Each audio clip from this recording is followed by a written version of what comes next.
Stream on the OTB Sports app now.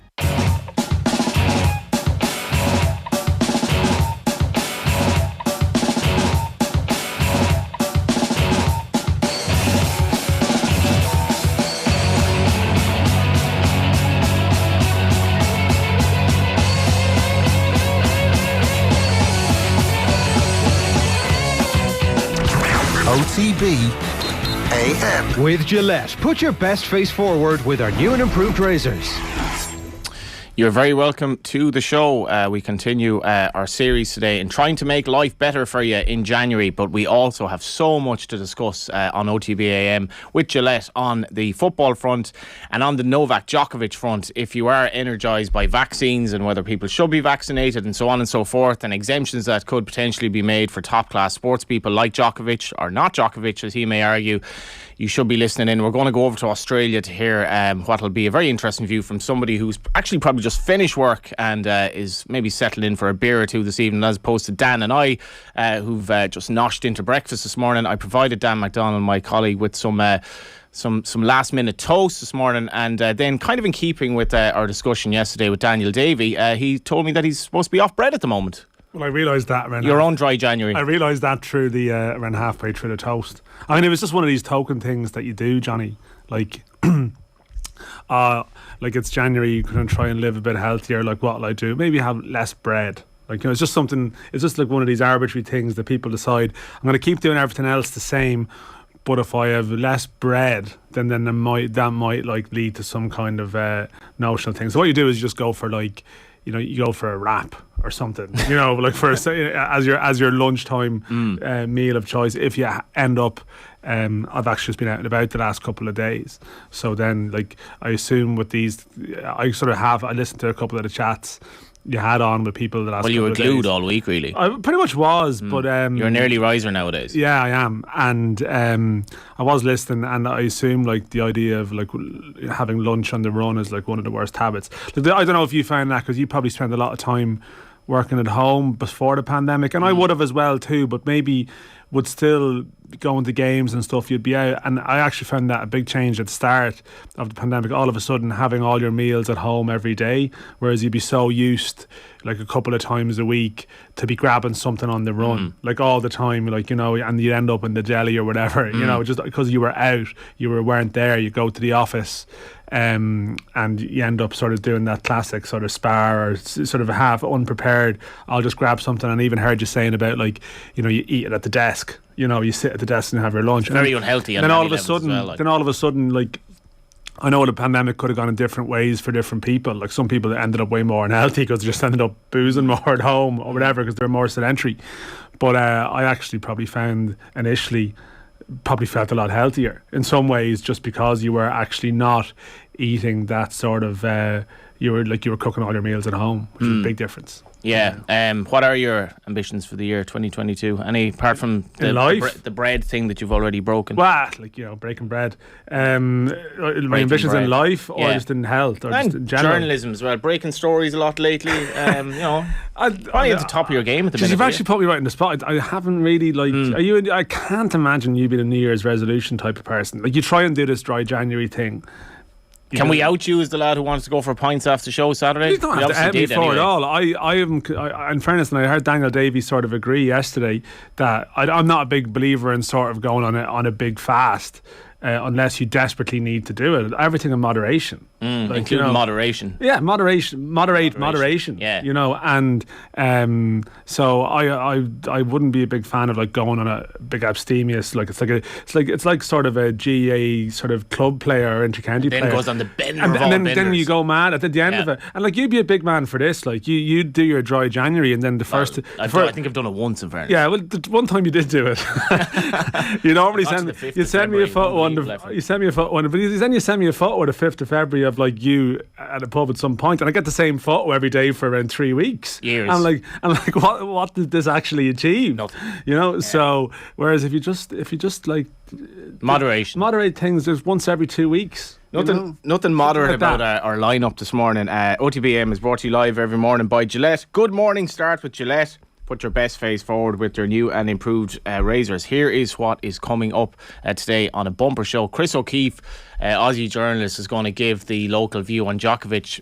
Don't know anything about Chris O'Keefe, but I imagine he's going to reflect the views of the Aussie people, because this is a really conscientious. Why do you think they all have the same? Think all the Aussies have the same opinion? I'd say they're like, Djokovic, go home, will you? Because we've been suffering through this for so long. But we'll listen to Chris. It's a big one for national stereotypes. It is, because the Serbs are really backing their man. The Serbs are their national hero. The Serbs are angry. That's the assumption. They're angry. They're always angry, especially after they kick the ball off the arse of a colleague and it goes in for a goal in Lansdowne Road. You know. Oh yeah. I mean, they've had bigger things happen to them in the last 25 years to make them angry. Won't be getting to that today, but, even with Chris. No, although Novak, of course, I think, you know, Novak, they say, I think it was the Caitlin Thompson was on the show this week. Like Novak, like is potentially like a future president of Serbia here. So he's basically like, didn't Shevchenko have a run at it or the boxer Klitschko in the Ukraine?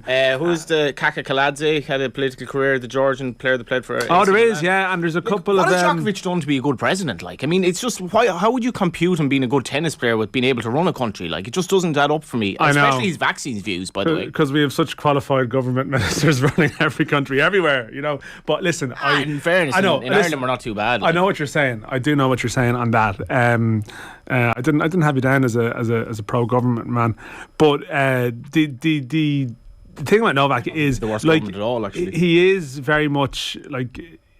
I mean, I know we talk about national stereotypes and avoiding them, but there is something about. We started with Try January today as well, so we've played our part. The Serbs, you know, and their place in the world sometimes. I think Novak is a representative for them, and even the fact that he's sometimes, you know, he can be quite unpopular on foreign soil, but is a very proud, like, you know, Serb, and very strident in his views and sort of in his masculinity and stuff. It sort of ties into some degree with some of the elements of the Serbian ideal, I think, and that's probably why. Like, he is. I mean, you see some of the pictures overnight of just, you know, people with Serbian flags turning up outside the hotel where he's now detained. Like, it's moved from the airport terminal to the hotel, and you have this weird thing of like pro Djokovic people with Serbian flags turning up.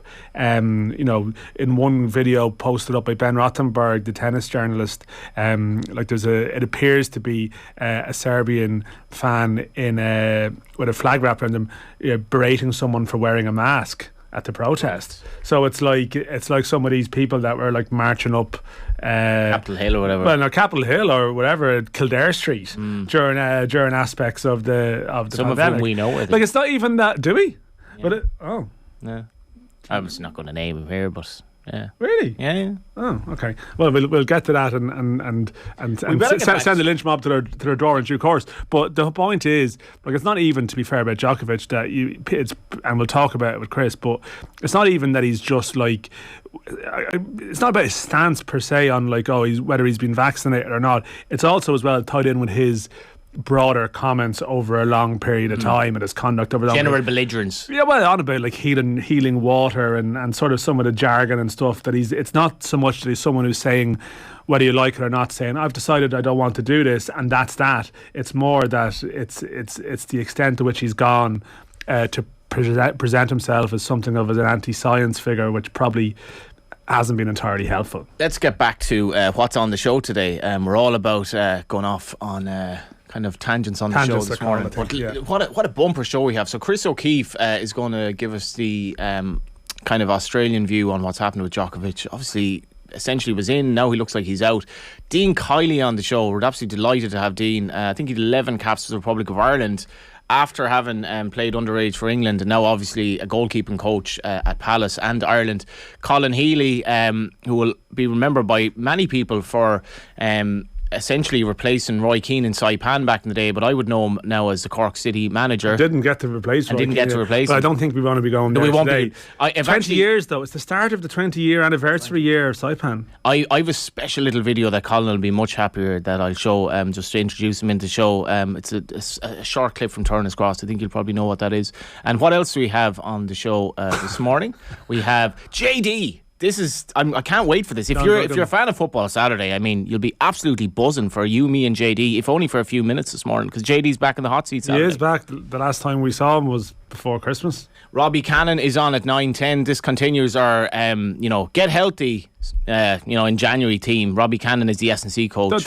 You say it with a bit more enthusiasm. Yeah, I know that ultimately. I enjoyed your food slot yesterday. Yeah, I realised that most energised I've been for a long time. You have you've got a career ahead of you if you wanted. Totally. Like I could see you on one of those morning breakfast shows. Keith Foy type chef. Where you're casually stepping across to meet the chef in the kitchen, and then you go on an impassioned rant about fish consumption in Ireland. I'm sorry, Dan. And don't. We're in the sport. You're off again. We're in the sporting game, but there's only so much you can say about Man United every second minute. Do you know what I mean? So there are other important things in life, like fish. getting your fish in. Fish. Yeah. I don't think that anyone has ever done that sport and cookery hybrid program, but maybe this could be your thing. You could do one of those meal and minutes books, but then interspersed with sort of hot takes on the sporting day. Yeah. Around it. It could sell up to 100 copies, I'd say. It's mad to think, dear viewer and listener, that it's not unusual for Dan and I to nowadays in WhatsApp group exchange photos of what we've just cooked. Well, that's what we did during, again, not in the more recent. You've started to get into it again in the last while, sending Phases. pictures of fillets and what did you send the other day? Was it mussels or something? Cooked mussels the other night. Yeah, very impressive. Yeah. Not the guns anymore. The gym days are over. No. Are they? Are they over for you? Yeah. You have to discuss this with Robbie. I'm not sure if they should be, really. We've 17 minutes at the top of the show to get through. This is kind of what will we talk about? We've done 11 of them. We will get to the papers later on, but just in the back page, FAI face big World Cup call with Euros bidding the cards. This is a fascinating story. Yeah. So this has been, in fairness, this has been hinted at sort of a couple of times in recent months. Something in the Sun, I think, last Saturday as well. And then Martin Ziegler in the Times in the UK reported this yesterday again. And I suppose I would have been making calls about it as well yesterday too, off the back of that. Put in simple terms, we've heard about this 2030 World Cup bid for some time. Whatever your views on the sort of merits or otherwise of it, and it's been in the ether for ages. I know Micheál Martin got very energised by it earlier this year, but of course it'd been on the radar long before then. And effectively now what's happening is that it does appear that the tides are shifting towards going for Euro 2028 instead. Now, I think maybe some of the early coverage around this would have been suggesting potentially that they'd get a clear run at Euro 2028. This is the Britain and Ireland bid. Trying to chat to people around with knowledge of the UEFA scene, they were thinking, no, there'd probably still be a race for it, because the way UEFA are doing it, and the key point here is that by March, you have to make a decision whether you're going to go in for the 2028 Euros or not. So effectively, you're then making a decision if you're going in for the World Cup, which you're not going to bid for both. So there's a quick decision coming here on what's the better idea, going for the 2028 Euros or 2030 World Cup, where the vibe, to be fair, has always been that they're outsiders for the 2030 World Cup bid anyway, because of the South American centenary angle, and also then, to be honest, the potential unpopularity of any bid with England in it. They don't have a great track record for bidding for tournaments in recent memories for whatever reasons, and the fact is that Spain or Portugal are in the mix too, so you have to almost win the European to win the European vote before you can even get to you have to win your sort of constituency before you can get to the next level. And what stadia would be used in Ireland then? Well, it was only ever going to be Croke Park or Croke Park and the Aviva. That's it. That would have been it. The big issue with the Five Nation bid, the Five Country bid, would be that Northern Ireland wouldn't have a stadium. Now, which is not big enough. And the new casement even wouldn't. At various times, we had this at the start. You have politicians, sort of yellow pack politicians emerging from nowhere, saying, "Let's build a stadium in the middle. Let's build a stadium over in Galway, to host the World Cup." Just casement actually makes perfect sense. Stuff. Notwithstanding, casement should be a very big GA ground, and it'd be great. But it wouldn't it's so riddled with problems. But even Thomond or Páirc Uí Chaoimh would need significant upgrades. Just the criteria that exist for World Cups are pretty stringent. Yeah. So it was always going to be Croke Park and the Aviva, and even within the Euros plan now, you'd imagine that would likely be the case. We'll talk about maybe as we get on to the papers. We have to mention here, on. Dan, it has been reported in the British newspaper, The Times, that UEFA have plans to expand their finals from 24 teams to 32 from 2028. This is one of the most ridiculous things I've ever heard, and if it suits Ireland, I couldn't give a crap. It's absolutely absurd. That's the first I'd heard of that, I have to admit, and My reaction was similar. Now, I think point to make around this is that, and certainly from chatting to people yesterday, is that a lot of this bidding process in the next decade, it's all a bit clouded by this ongoing UEFA FIFA scrap over as the biennial well. World Cup. The biennial World Cup. So when you're talking about, say, the 2028 Euros and the 2032 Euros, the UEFA are doing the bidding process at the same time. They say for financial certainty. But of course, if the biennial World Cup come in, you'd then be talking about World Cups in 2028 and 2032, or certainly 2032, depending on how quickly they could get such a plan in place if they got the voting for it. Now, UEFA and the South American Federation are now together. They're coming in together. You've got the South American teams coming into the Nations League potentially from 2024 onwards, and they're very much lobbying and working together, and that might even have an impact on bid decisions when it comes to maybe not going too strong against each other for 2030. But there's that bigger picture there. So, but in the midst of it, for that to be thrown in about expanding to 32, where you have then more than half of the associations participating in the finals, it's almost the same type of politics that is governing the FIFA biennial World Cup thing in a weird way. Like, the World Cup has been expanded to 48 teams, as we know. I've less of an issue with that. Like, well, that's, fair enough. You can debate that. It's going to make it strange, and there'll be fewer European teams profiting from that than any other confederation. But I don't know. Like in fairness, the Euros in the summer, the move to 24 was contentious. Yet the Euros in the summer just gone was brilliant. But there really isn't the grounds there to move it to 32. Yes, it would be handy to have 8 groups of 4 and all of that, but really the whole qualification process would be severely diluted. But would Ireland be in it more often and all? People get used to changes. People never thought the Euro should expand from 8, but to me, to go to 32 is obscene. How many teams in Europe? Nations? 55. 55 so 55 at the moment. Yeah. So it's a bit like the League of Ireland First Division next season. Most of the teams will end up in a playoff, so most of the teams will end up in the Euros if that were the case. Yeah. Like 24, your odds were increased significantly, but 32 really brings it to another level, I have to say. So can I just mention as well another story you have? New Year dawns, but thousands at stake for Irish clubs over compensation rules, and this is very, very interesting. So it's to do with James Brown's move from Drogheda. One of the many players that actually has been touted from Drogheda has moved or is about to move. He's moved to Blackburn, but ends up Drogheda don't actually get any money out of it. Yeah, I have a piece as quickly as you can. This is a technical one. This is very technical, Johnny. You're throwing this to me like very on the sort of, it's like a 60-second countdown here. In short, it's a traditional problem over the years that Irish clubs lose players to English clubs for very little money, and when you get to a particular age, they know they can go for free. This was the case with Darrell Horgan, Andy Boyle, Patrick McElhenney, Richie Towell, loads of others I'm probably thinking of. They would let the contract run down and they could go on a free transfer to a club in the UK. James Brown, the difference is that the rules subtly changed, I think in late 20, early 2021.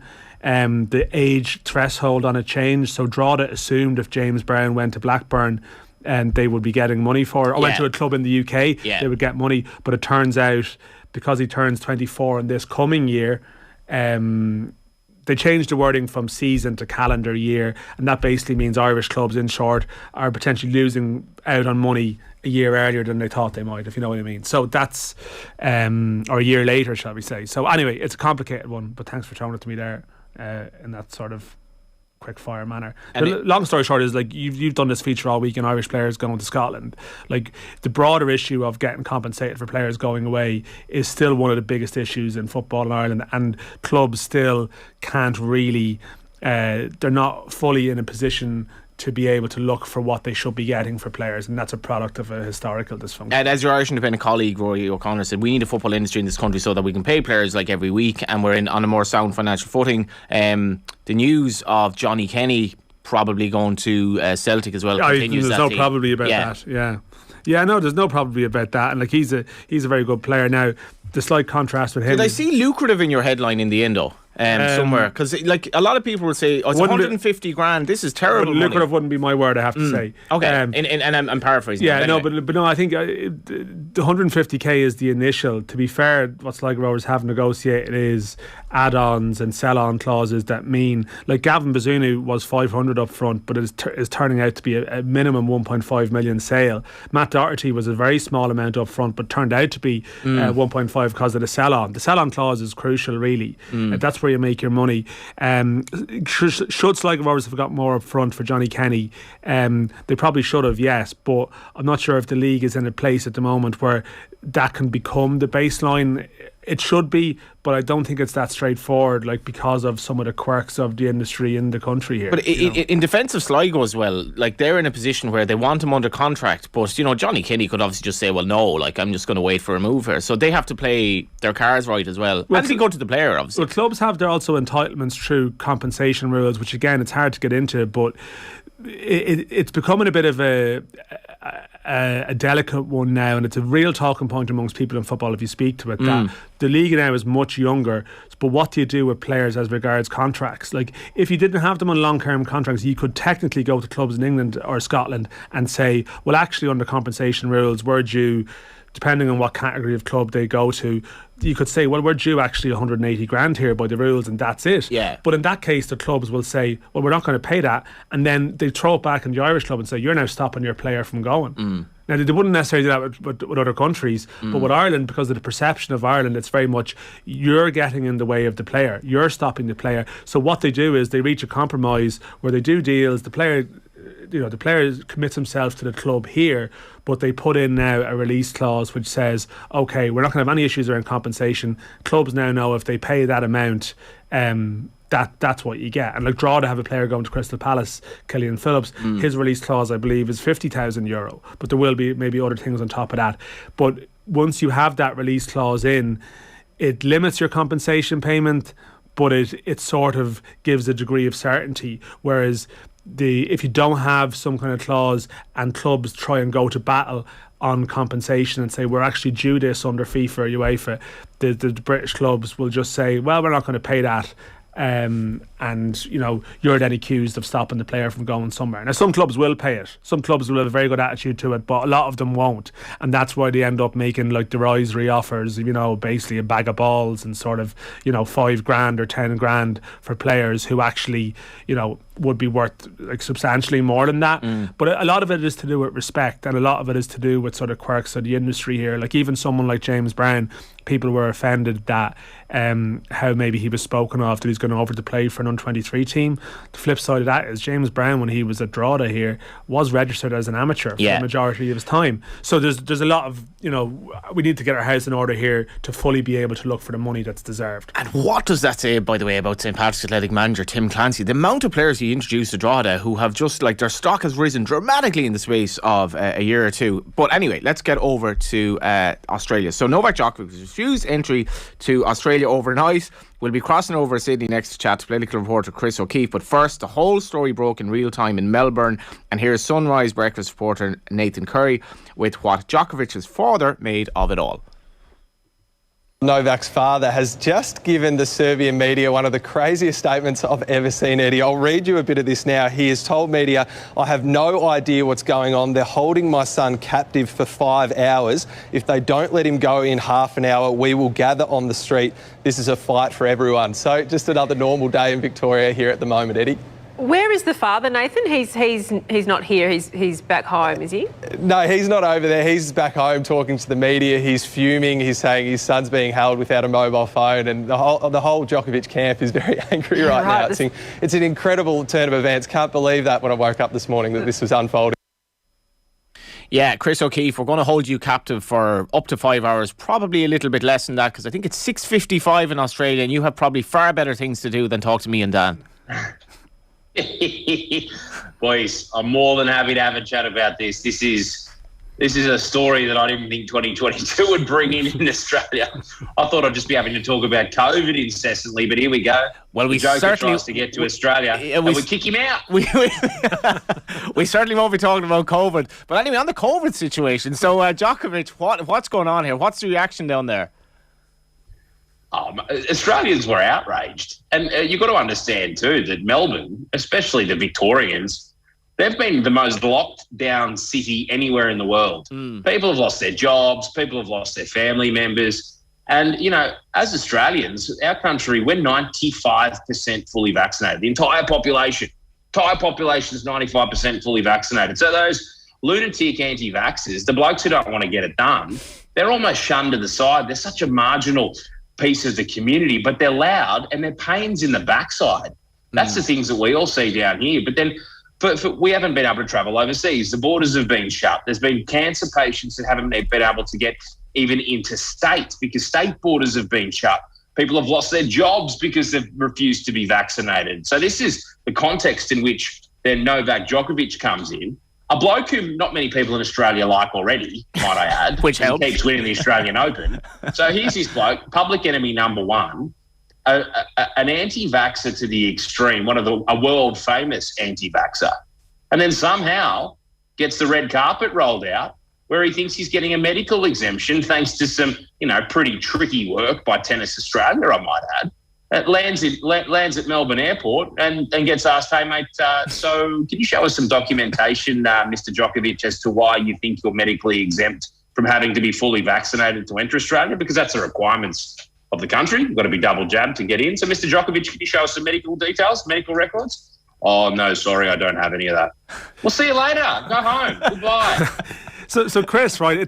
So we're doing a morning show here. So like a lot of people are waking up to this, and I think last night when we were going to bed, we were sort of seeing the scenes of, reporters outside the airport terminal. There was a couple of Serbian lads playing an accordion or something, like playing some kind of lament to Novak. What's been happening over the last sort of 8 to 10 hours, if you know what I mean? He seems to have been moved to a hotel now, but just in terms of the commentary and what's been happening across the day, your time today, because I know all the politicians were involved, yesterday here. So what's been happening over the last sort of 8 hours or so? Well, it was funny because so Novak's not very clever, right?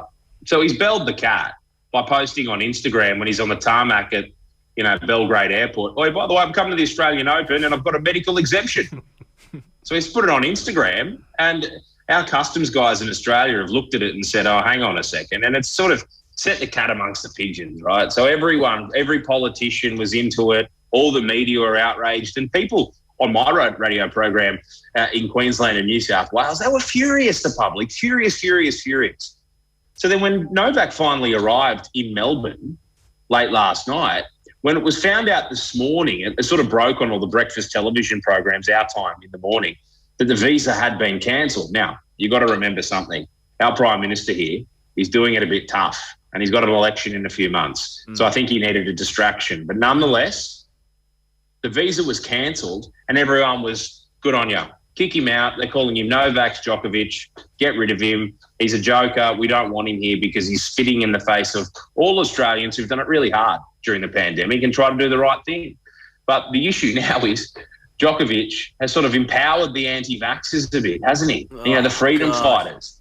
So you've got that, the photo, there was literally two blokes at the airport. One bloke it looked like he had a harp or a harmonica, and he was sitting there, we're very sad that we're missing Novak. Well, no one else was sad in Australia. People were outraged that he was coming in the first place. So then he gets sent to immigration detention, right? So he's at the Ridges, which is like a one-star hotel, that serves cold ham sandwiches on stale white bread. This is Novak Djokovic. He's worth $300 million US. And then he lodges a court appeal. So he's in the courts right now in Melbourne trying to get it overturned legally. And look, I think he's going to struggle to do that. But nonetheless, he's going to give evidence via Microsoft Teams into the court. So, look, it's a dead set circus, but it's a very entertaining one. If my experience with Microsoft Teams is anything, that'll be a struggle. Just hope the Wi-Fi is okay in that one-star hotel. Otherwise, it's going to be a real issue. They're going to be rationing the Wi-Fi for Novak. But just on this as well. So what was this exemption? Like, why was he allowed in the first place? What did they come up with here? So this is the thing that nobody can understand, right? So Tennis Australia is a very influential and powerful body in Australia, given it's, a host of Grand Slams, so it's no small thing. So what they did, they said they set up an independent medical body that looked at all the paperwork from all the players coming in and people who wanted medical exemptions to get into Australia. Because as the rules stand in Australia right now, if you're not double vaccinated, you're not welcome. You can't get entry unless for very, very, very few medical reasons can you get an exemption. Now, Tennis Australia reckon they went through Novak's all of his medical details and paperwork, and Tennis Australia, who want the number one defending his Australian Open title to play in Melbourne, deemed it that Novak Djokovic should be given a medical exemption and play in the Australian Open. Now, that's what Tennis Australia told Novak Djokovic. Now, the federal government, who lets people in and out of Australia, didn't know anything about this. So what happened was Novak legitimately thought that he was going to get a medical exemption because Tennis Australia told him that that was the case.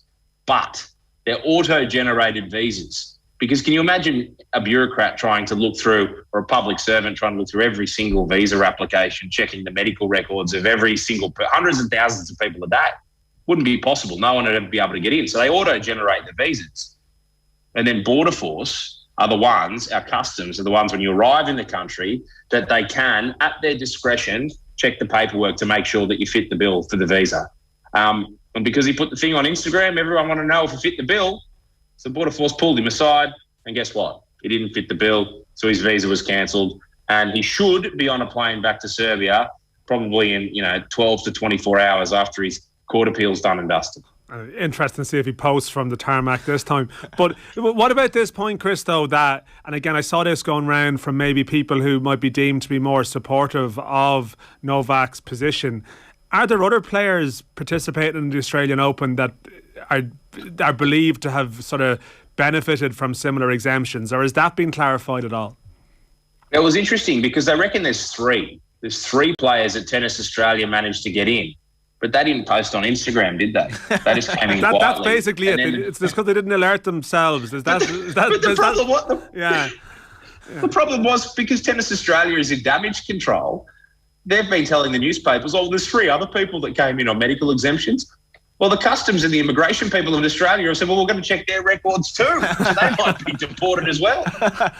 They might have to go to a one-star hotel. What was it? Was it the Copa America last year or something where was it Argentina, Brazil, and this official come onto the pitch during the game to remove a player who didn't have the right documentation. So I have this image now of the players go down for the little break in between, and then someone just comes up and lifts his chair and takes him off the court. You have to leave. But I assume they've backed themselves into a corner effectively with that. Then, Chris, is what you're saying, that will people now be hunting for these three players just as part of some sort of vindication process? It just seems unbelievably bizarre. Potentially, but they may have a reason, But the thing is, Djokovic didn't.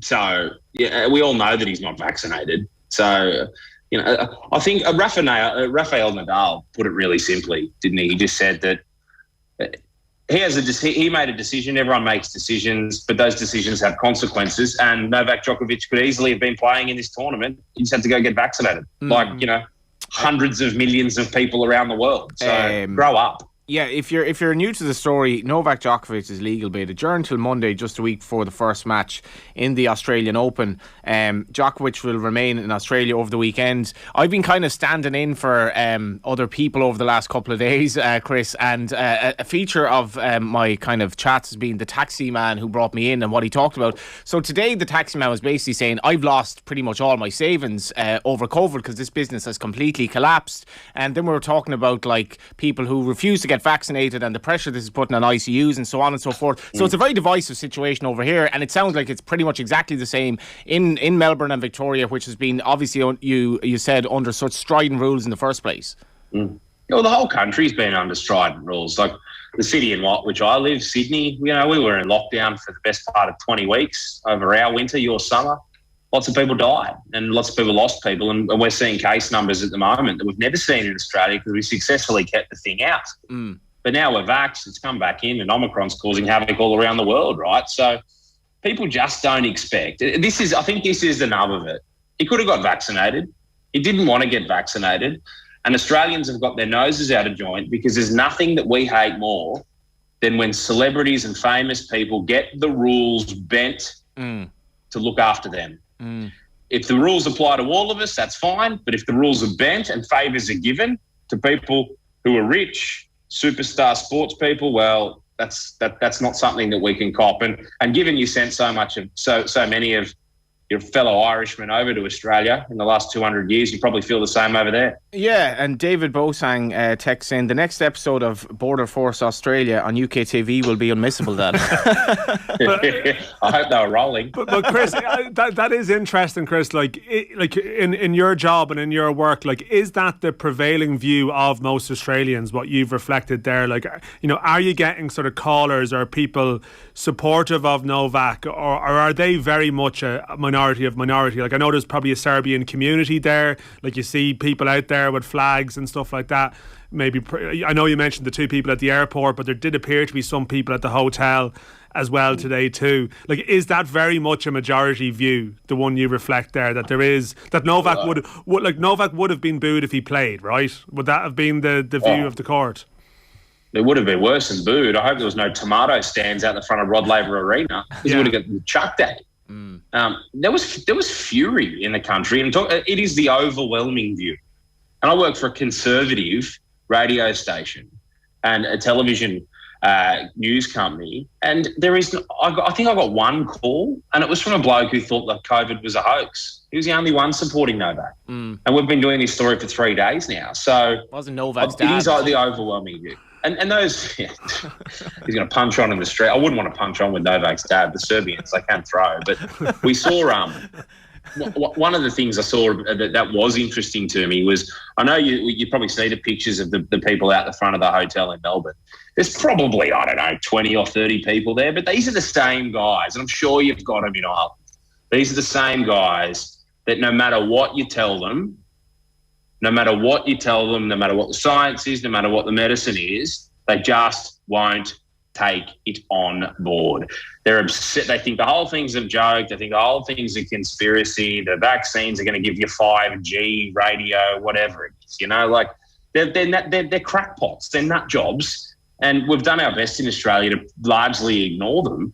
And that's one of the reasons that Novak coming here and getting this medical exemption unvaxxed was pretty divisive, because it empowers these guys. These are the guys that are burning effigies of our politicians because somehow they think that they're smarter than everyone else. Yet 95% of our country has been vaccinated. So the 95% of the country that's been vaccinated tells you enough. Overwhelmingly, we don't want him here. Does this not clearly show, Chris, if you don't get vaccinated, you end up in a one-star hotel? Well, I don't know. Novak I don't think he'll be too happy. Remember last time he came to Melbourne to the Australian Open last year? He was blowing up about the quarantine requirements. He said he was unhappy with the food, and he wanted this person to be in his room and that person to be in his room, and the government just said, mate, please shut up. Just get over it and play tennis and go home. Before we go, Chris, there's only one way to end this. Alana Cannan, she's doing work experience, and she's just kind of in on this morning's show. As a grizzled journalist like me and Dan, any advice for Alana at all? Tell her to get out. Yeah. Tell her to get out if she wants to be rich. That's a good start. If you want to earn a good wage, don't do it. If you are a budding journalist, Alana, I reckon, we'll come out to Australia. We've got plenty of Irish out in Australia. And come and just go. For me, the only way I got my start was throwing myself into absolutely everything. All the different mediums, newspapers, radio, television. Go and enjoy it. Do your work experience. Learn the trade, because it's very rewarding. Because guess what you can do? Talk to people in Ireland about Novak Djokovic. Beautiful, beautiful. Chris, it's been amazing to have you on. Good on you. Anytime, fellas. Enjoy the rest of your week. I don't care what happens in Australia. I want to have Chris back. Let's go to the ads. OTB AM. This is OTB Sports Radio. Newspapers have called it the greatest club game ever. Munster legends Alan Quinlan and Niamh Briggs are joining forces to bring you all the latest analysis, news, interviews and so much more. The strength of Munster rugby has always been the big boys up front. There's a lot of pressure on these guys continuously. I'm actually really, really excited for it. The Red 78 with Alan Quinlan and Niamh Briggs. Available every Wednesday. Don't miss a moment of action. Subscribe to the rugby channel on the OTB Sports app and turn on your notifications now. OTB AM. With Gillette, put your best face forward with our new and improved razors. And we are back. It's always fun to go to somebody who's essentially in a completely other part of the world. I think it's 7:00 p.m. over there. That's time difference for you. That's time difference. No, but he did reflect the mood on the ground there, because you do sometimes wonder, from afar, you were told a country's people feel in a particular way, and you can believe it, but you obviously need to sort of hear it. So he said he's only had one call in the previous 3 days, and as he said, he works for a more conservative station where there would probably be a tendency to be a little bit more maybe open to some of those ideas. Are you worried now about, you're not into the rugby, so the Six Nations hardly energised you, but I'd have to say now, I would be really, really annoyed if there were restrictions on League of Ireland attendances. I really mean that. The National League and GAA is starting as well too, so which is sort of a much bigger nationwide event in terms of the reach. I was trying to suss this out with people, and I think everyone's on a bit of a watching brief at this stage, just with Omicron, and see where it goes with the figures. But it's very much it's up in the air, and I think what happens for the Six Nations, which is February 5th, the first game, is naturally going to have implications for other sporting events in February. So the government, whatever rule they decree applies to that, there's likely to be a trickle down effect, I think. And in terms of because we've spoken about this, the season ticket sales have just been really, really high. I think Shamrock Rovers are hitting towards 3,000 season tickets sold. Derry sold out the Mark Farren stand. Obviously, very good reports from the likes of Shells as well.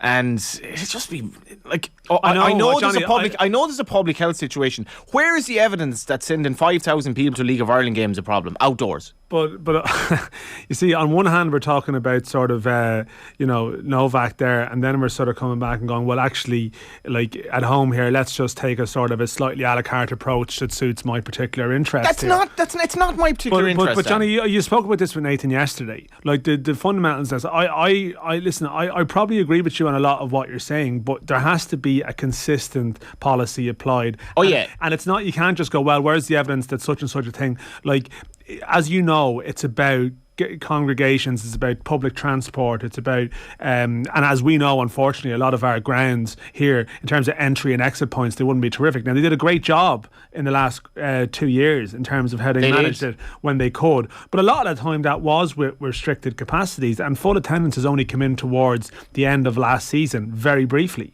for a period of time. Now, I would like to think that there is enough evidence there to support the view that come February, things will be opening up. But you can't just sort of say, well, where is the evidence from the past, and this is it. It's going to be tied in with policy and a lot of other things at the moment. It's going to be tied in with everything else that's going on. I don't necessarily like aspects of that, but as you correctly pointed out before as well, government support has propped up the FAI in recent years. It paid them 19 million in COVID relief for 2021. If it is a situation where there's restricted attendances that will affect Ireland games this year, they're going to need help again. So there isn't going to be anyone kicking up over this. There just won't be, because those government supports, as you know as well, funded and paid wages at a lot of clubs over the last period. They were happy out. Allowed some of them to do things they wouldn't have been able to do. So you have to think that in mind when assessing the overall picture. As Chris said there, we're very lucky in this game. We can basically just talk to people and get paid for it, and we can go from live to Australia to live to the Crystal Palace training ground to meet none other than Dino Kiely. How are you going, Dino? Hey, morning lads, how you doing? What's going on?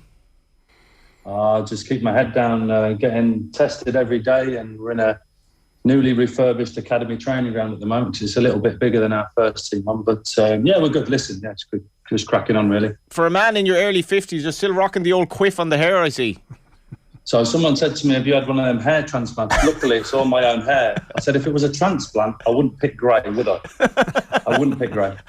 So, no, we're all right. I think it's a midlife crisis. That's what my wife, who is also my barber, tells me. She's a master barber. So, Yeah, so she's telling me I'm all right. I was doing the cursory looking up Wikipedia before you have a guest on this morning, and you're big into the nags actually. And you're saying your son is involved in the industry as well, because Dan and I are kind of well, we've had our stories in the horses front as well. We've actually owned a horse that won in Killarney back in about 20 years ago now. We owned a lot of horses that didn't win.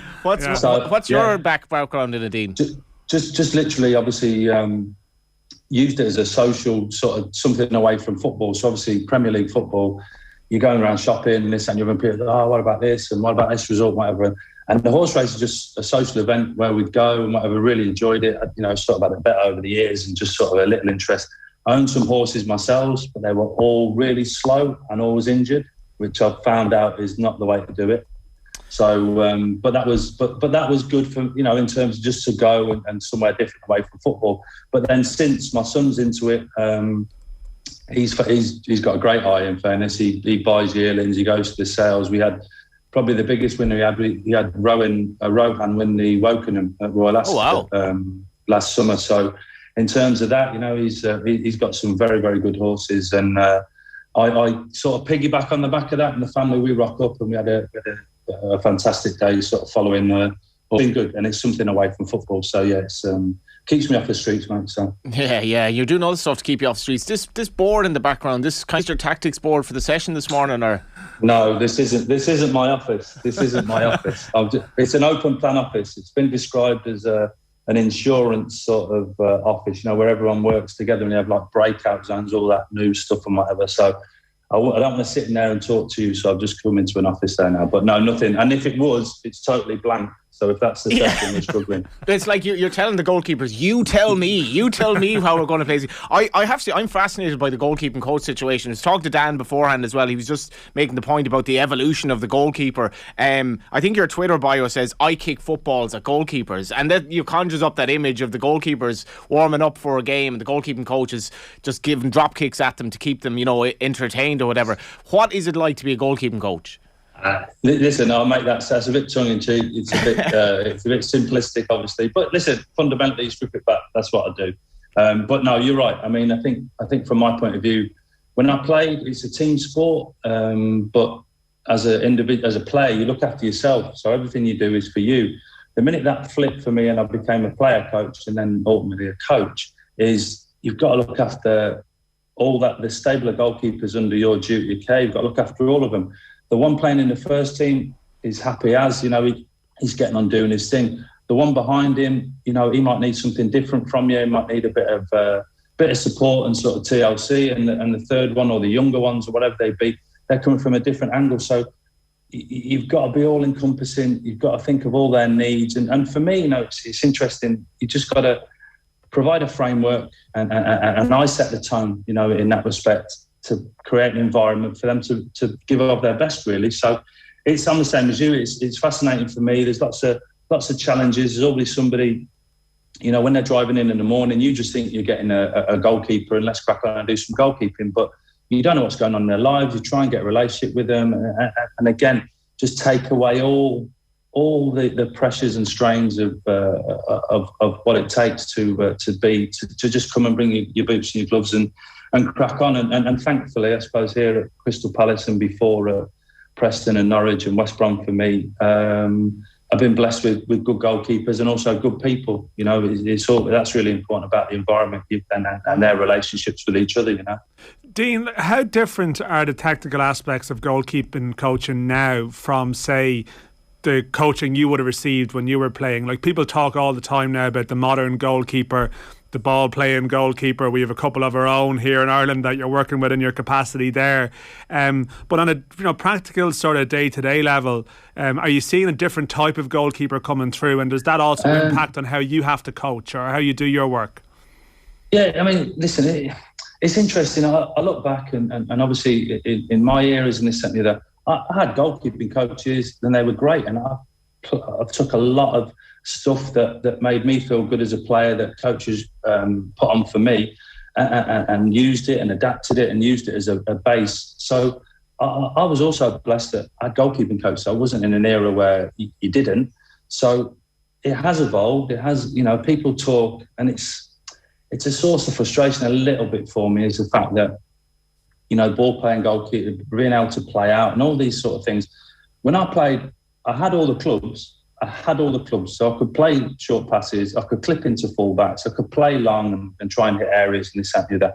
But maybe back then, the emphasis or the clubs that your managers and coaches wanted you to use were different. I probably played the teams I've played for. I've never had the luxury of playing for a top side where I just stand up the other end and that team go and rip somebody apart. I've always played for I'll put it on my CV. I class myself as a winning underdog. So the teams I've played for, you've got a point to prove. You're up against it. There's you don't dominate possession all the time. So probably the decisions you have to make there are different. But certainly, you have to adapt your training. There's a lot more passing. There's a lot more elements to it in terms of handling the ball with your feet and making good decisions and finding your way out. When people pressure, where's the passes and where you can get out. So again, I want my coaching to reflect a realism. So if they've got to handle the ball and manage the ball with their feet, then you do put that on in training Monday to Friday. So yeah, there's an element of that, definitely. Yeah. So Crystal Palace at the moment, I know there's been different managers. So what does Patrick Vieira want from his goalkeepers now? What's his philosophy? I suppose. Well, I think it's there for all to see, and I think he spoke about it from the first day he comes in. He wants to play an open, expansive style, possession based, and that respect. And at the moment, with 23 points and sat in a decent position, that's working well. So yeah, again, it isn't prescribed as in the goalkeeper must make this short pass and always play short. It's decisions, and again, that's where it comes in Monday to Friday. You're trying to paint pictures and create that if you are under pressure, there is an out ball forward. It might not just be a driver 70 yards down the pitch, but you might clip into a number 7 or a number 11, and that's to relieve a bit of pressure. So, that framework is there, and like I say, as I sit here now talking to you, it's working well, and the team are doing well. So long may that continue. So how much of it then is, you're the goalkeeping coach, you're within the umbrella organisation of the management team itself. The goalkeeper might have, for example, the MO at the club might be to pass the ball out from the back like Man City or Liverpool, for argument's sake. But how much of it then is the goalkeeper saying, well, listen, I have to use my own intuition here. As you say, like, you think of short passing that goes wrong. I'm going to go long, I'm going to go down the channels here. I can actually envisage a press and I'm going to just hit the ball long to a pacey winger or something. So how much are you saying to the goalkeeper, listen, you have to make this up yourself? No. I mean, I think in sort of opposition analysis, which goes on all week and is always happening, then what we're saying is, this is what we'd like to happen. This is how we see us in possession building up. So building through the thirds and all them sort of things is great. If you feel a strong press, if this team, so for example, we're playing Millwall in the Cup at the weekend at the Den. I would envisage, as a Championship club playing against a Premier League club, what will they do? Maybe first 20 minutes, press on and try and create some atmosphere and play front foot. Maybe that's when you say to the goalkeeper, and it's not black and white. It's giving them the ownership of, this. You'll feel the picture. If you feel under pressure, these are your outs. These are the next places you can play into if you can't play short. So it's probably just giving them layers, really, in terms of, if you play a goal kick to a centre half 4 or 5 yards away, your job's not done. You're involved in that. You're trying to create an overload and trying to get out into that mid third. If you get pressed massively and you're under loads of pressure, your decision, you play into a different area. So no, we give them all the outs and we give them all the answers and the solutions.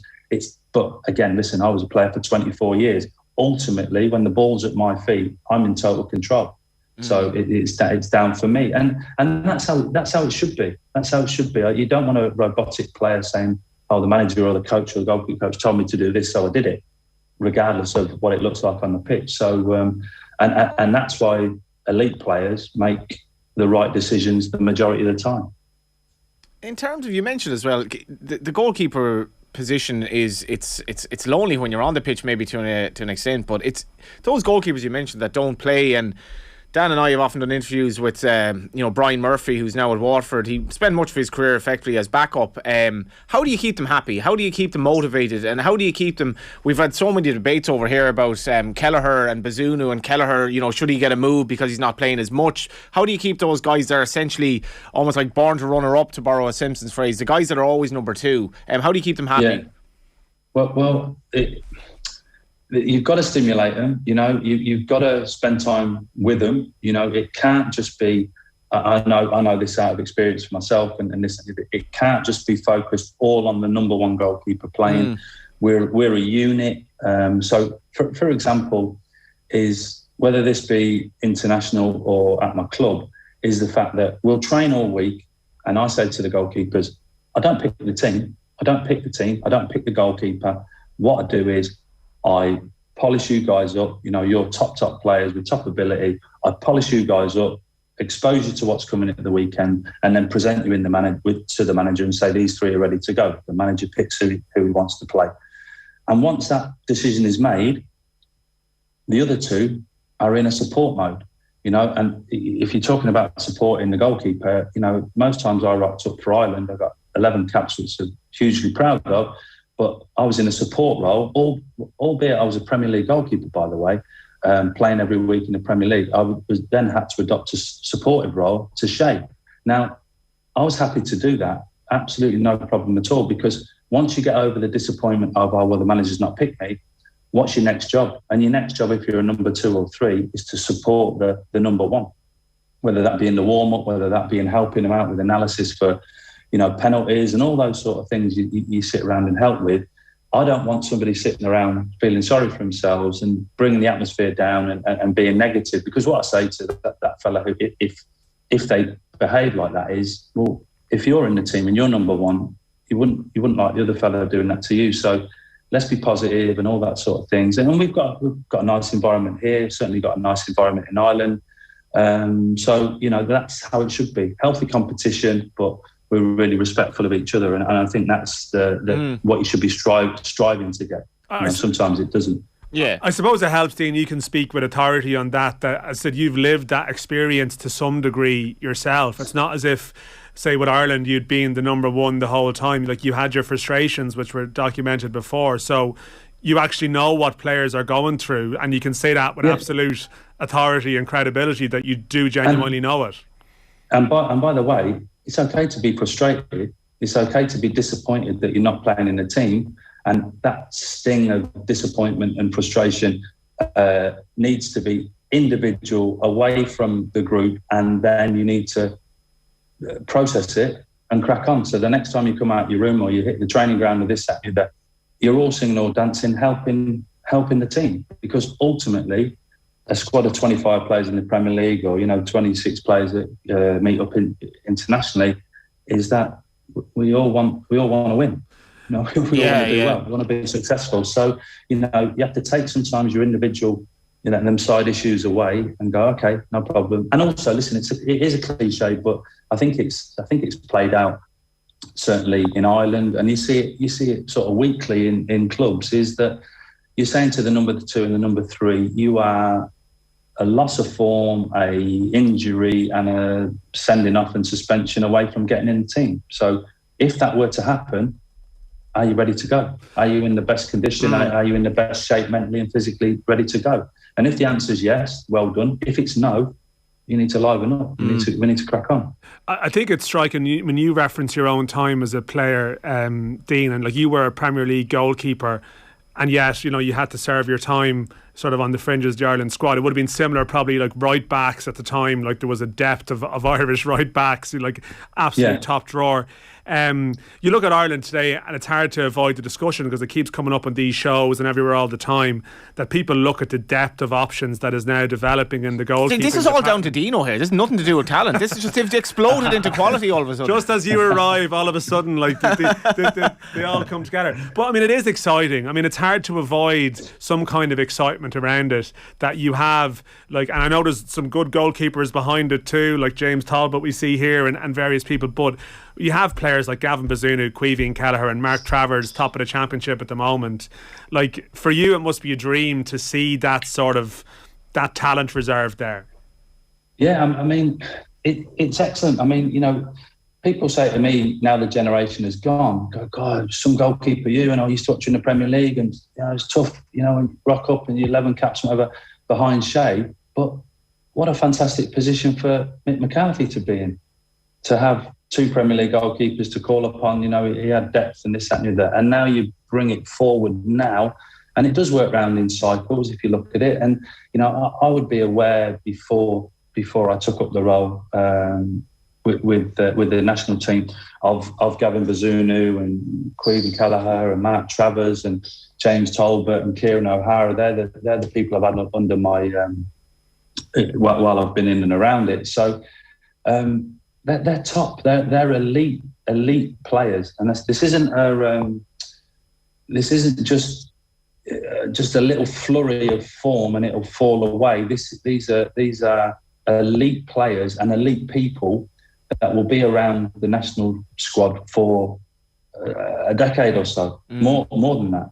So that's incredible. That's incredible that that when these players turn up when selected, that they're top, that they're excellent. And like I said, I can only speak in terms of the time I've spent with them, and it's got a different rhythm. Obviously, the international scene's got a different rhythm. You rock up, you might be away for 10 or 12 days or 10 days or whatever, but when you look at the schedule, you think, well, I've maybe got 4 training sessions. So you've got to do it right. You've got to set the tone. You've got to set a nice rhythm for them. And again, like I said to you earlier about the club position, is you've got to make them feel comfortable and ready to perform.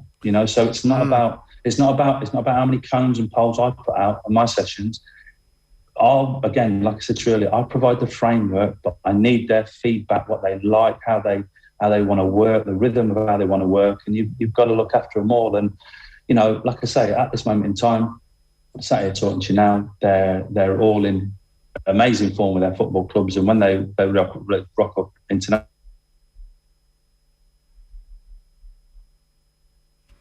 We might have slightly lost Dean there. We'll see if we're getting Dean back. If not, he's what an embarrassment of riches. Like it's just off the charts. No, it is, and like it is a sort of a really sort of. It feels like it's the question we're going to keep coming back to a million times over the years. It's this debate over which goalkeeper should play, which one should be picked, and we just can't avoid that debate. But it's a great problem to have. It is a terrific problem to have. Dean is back. He is back. But Dino, it's like somebody just shut you up there, which none of us wanted. I think. Listen, you don't have to be too polite. If I was boring you and you'd put that X factor, that big X that just shuts people up. We did try to get Novak Djokovic, but we had to get you. The Graham Norton chair, the Graham Norton chair that flicks you off midway through. Or something. I'm in the big red chair. But Dean, I was just going to say, and it comes back to our earlier point about, say, again, this whole thing about how the modern goalkeeper operates. But I mean, it was striking just watching Queven Kelleher play for Liverpool on Sunday. That just when the ball came to him at his feet a couple of times, a couple of the passes he picked, he was so relaxed about it. And you've probably experienced it in stadiums where teams aren't used, or fans aren't used to this, and there's almost jitters when these type of passes are attempted, whereas now it's probably people are more used to seeing this from their goalkeeper. But it was just so striking how natural it is to him. And is that something that you can see with your keepers generally? Yeah, definitely. I mean, obviously, if you think about in and around training grounds, you do play 11v11 on full pitches, but you do put on phases and functions and coaching drills where everything's a bit condensed and there's a bit more connections. And they play out and they play through and they pick and find passes and all this, that and the other. And they do it. They do it effortlessly. It looks so comfortable. But again, it's repetition. It's identifying where they can play. And it's one thing knowing where they can play, it's being able to execute it. And like you say, Queven, Gavin, Mark Travers, all these people, they've got all the clubs in the bag, and in the main, they use the right ones most of the time, So you're a busy man, in terms of the year ahead and the scheduling around sort of managing 2 roles at once. How have you found that? Sometimes international breaks can be a little bit of downtime, whereas you're into work. How have you found that balance? No, listen. When the opportunity afforded itself for me to come into the international setup, it was a 2-minute conversation. But because, like you say, when the international break comes along, the club thing just sort of ticks along and sort of quietens right down, and there's time off and weekends off and this, that, and the other. But me and my wife are of the opinion our children are all grown up now. Of that, it's something that landed in my lap, and I wanted to run with it and give it a go. So the schedule doesn't bother me in the slightest bit. And actually, what's quite refreshing is that Steve Parrish, the chairman here, and Dougie Freeman, who's the director of football, when I muted that it might be an option available to me, they were like, "Well, do it, brilliant, great Lovely. For you individually, it'd be fantastic." So there was no pushback from Crystal Palace, which was nice. And like I say, it's great for me to come and try and make a contribution and help really. So it works out great. Yeah. Pleasure to have you on, Dean. Hey, listen, take it easy, lads. All the best. Thanks, Dean. Yeah, that was Dean Kiely, from one Irish international to another. Now, before we get to that other Irish international, I have to mention at the top of the show here, this is reverting back to Tuesday, Dan, when I think the computer just went. The computer actually went. You know when the computer goes into update mode and you're like, sorry, OTB AM is brought to you by Gillette. Good morning, start with Gillette. And Colin Healy will be very well shaved, no doubt. Put your best face forward with their new and improved razors. I always enjoy being on with you, Johnny, because there's an element that even you're not entirely sure what's coming next. But that element of suspense is enjoyable. You just don't know what could happen. It's like a really crap Tommy Tiernan. And he just doesn't know what's happening. Yeah, it's not that he doesn't know who the presenters or who the guests are going to be. He just doesn't know what he has to say. Yeah, there's random things are going to be thrown at you, and you're not prepared for any of them. The Irish goalkeeping situation. If Mark Travers were our starter week to week, nobody'd be complaining. If at another time, we'd be talking about Mark Travers all the time. If you know what I mean. Like, you'd be saying there's an Irish goalkeeper now involved. Like, Scott Parker's come in. They signed a player from Scandinavia, I think, and you assume Travers, who's the number 42, is going to be pushed aside, but he's not. Like, he's starting regularly for a team that has a very strong chance of being promoted, and normally we'd be hanging off that, and yet barely even, he doesn't really get almost any mention.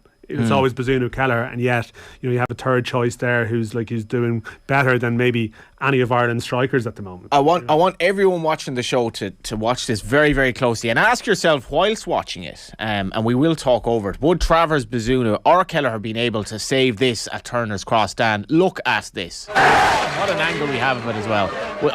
All we need is... Some people are listening to this as well, Johnny, so you have to describe it for This is a corner kick coming to the back post. Colin Healy goes up for a header, and then this. Oh, stunning overhead kick. It's a ground level fan angle camera from Turner's Cross, but a stunning overhead kick executed into the top corner. And essentially what I can say to you, Colin Healy, is that look at Turner's Cross when it's heaving. The shed is absolutely packed. People are basically jumping on top of you, jumping over everyone there, and dare I say that's exactly what you want to get back at Turner's Cross. Good morning to you. Good morning, how's things? Any recollections of that, or did you just kind of throw your foot at it and hope for the best, or what happened? Was it a fluke? You probably could say that, yeah. No, it was just probably one of those things is that if you did it again, it probably wouldn't have come off. Of all the goals you got in your career, that had to be the best, was it? Yeah, I think it was. It's probably we were pushing for the league that year. And I said, listen, it was 0-0 at that time, so we were pushing to get the goal to beat Pats, and it was one of those things. As he said, listen, it's you don't do it every week, so it was nice when it came off. Because if it didn't come off, I would have been probably injured, I'd say. Yeah, it's a special place, Dan, Turner's Cross, when it's heaving. I love it, and I mean, it's one of the regrets of this season. I'm sure we'll talk about it, that there's no team from Munster in the Premier Division. But actually, before we talk Cork City, Colin, I was just going to say, because we were just talking about him there. I mean, you are a Corkman. Corkmen are very proud of their sort of local talent. You must be pretty buzzed about Caoimhín Kelleher down there. There must be a lot of pride to see someone like him, a local lad, involved in a proper global superstar Premier League game on Sunday. No, absolutely. He's come in and he's done ever so well. He doesn't look out of place. He doesn't look out of place when he's playing there, and it's great. It's great to see another Cork player playing at the highest level, and hopefully that continues. But no, it's fantastic to see. because it must be like, it says something for even talent production in the area that there's Alameda as well too, who's from Cork.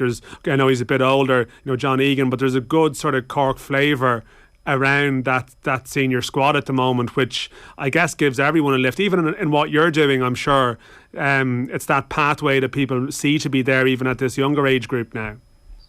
Yeah, there's a lot of talent in Cork. There is. It's just yeah, there is. I don't know why you're smiling like you. I just think sometimes a lot of people go to Dublin straight away and have a look at the players up there. But no, there's a lot of talent in Cork. There is, and there always has been.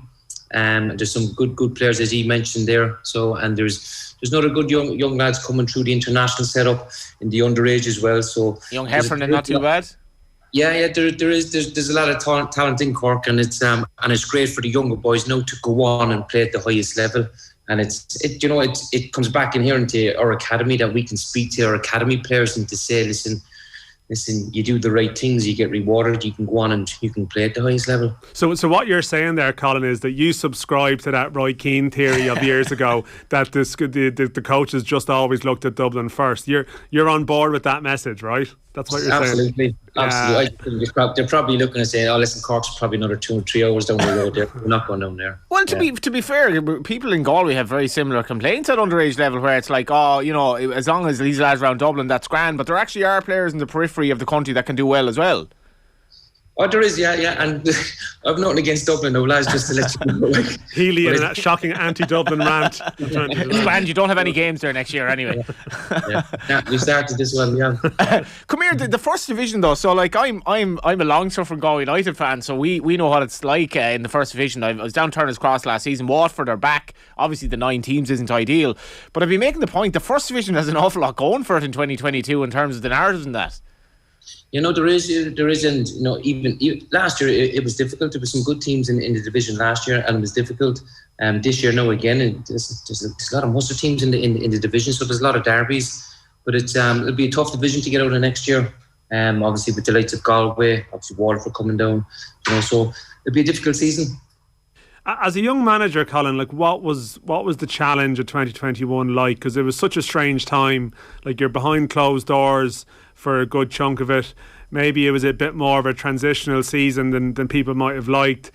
We constantly speak to players from Cork about how people will stop you on the street and give you their opinion, and I'm sure at times it was pretty fraught down there. Yet you still managed to finish it. Like, there was some good crowds coming to the last couple of games. And notable victory in Galway to screw us over as well. You managed to let that go, Johnny. Yeah. But like, you managed to finish it in as good a position as you could have, I think, maybe in terms of mood, or maybe that's the external view. But how challenging was it? Because there's obviously great demands and expectation down there. They don't want Cork to be in the first division, but like, how have you found just adjusting to that?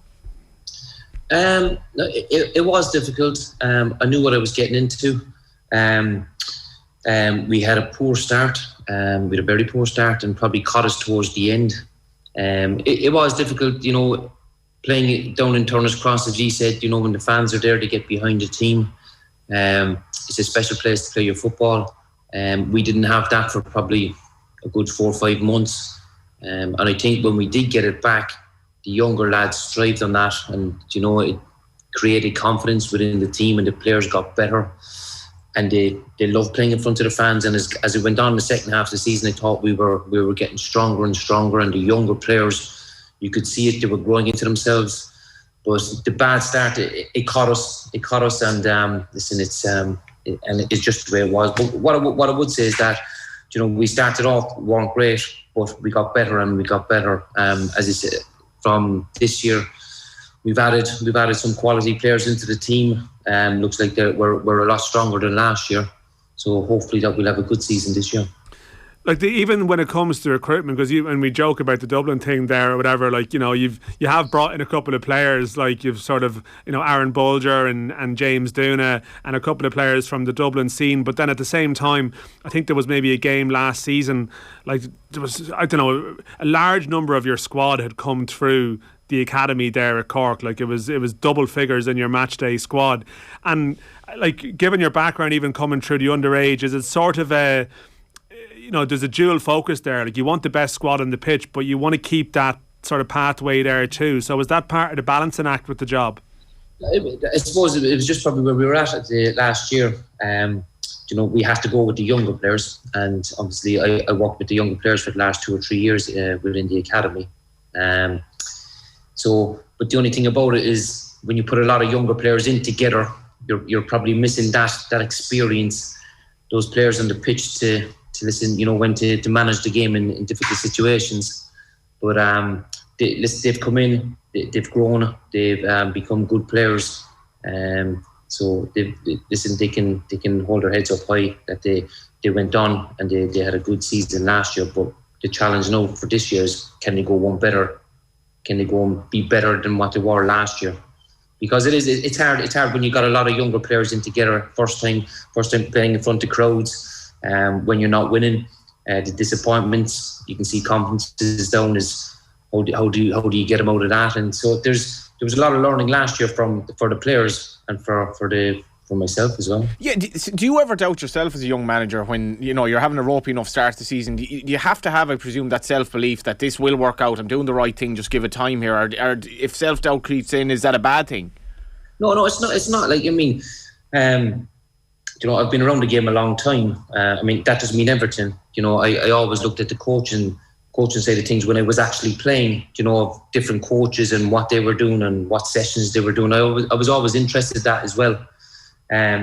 But sometimes you got to make a decision. If you're trying to play too much football, you might have to change your ways of playing to win games. It's grand in academy football that you're still developing the players and you're asking them to play from the back and you're asking them to do this, and it's grand to make mistakes because they have to learn, they have to make mistakes. But in first team football, as last year we learned, is that when you make mistakes you get punished. So well sure, Colin, sorry, on that, we had Dean Kiely on there. You could even see that with Ireland. Like, Ireland did change their style of football to a larger extent. They stopped playing out from the back at times during that campaign. Things change.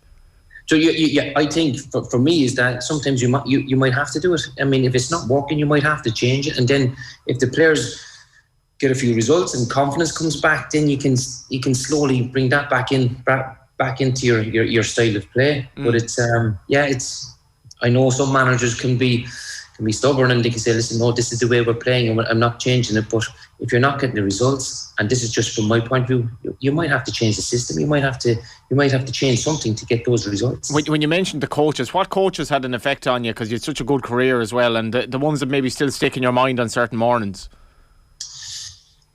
On certain mornings. As you get up out of bed, you're thinking of your old coach. I've worked under a lot of good managers. There is a lot of them.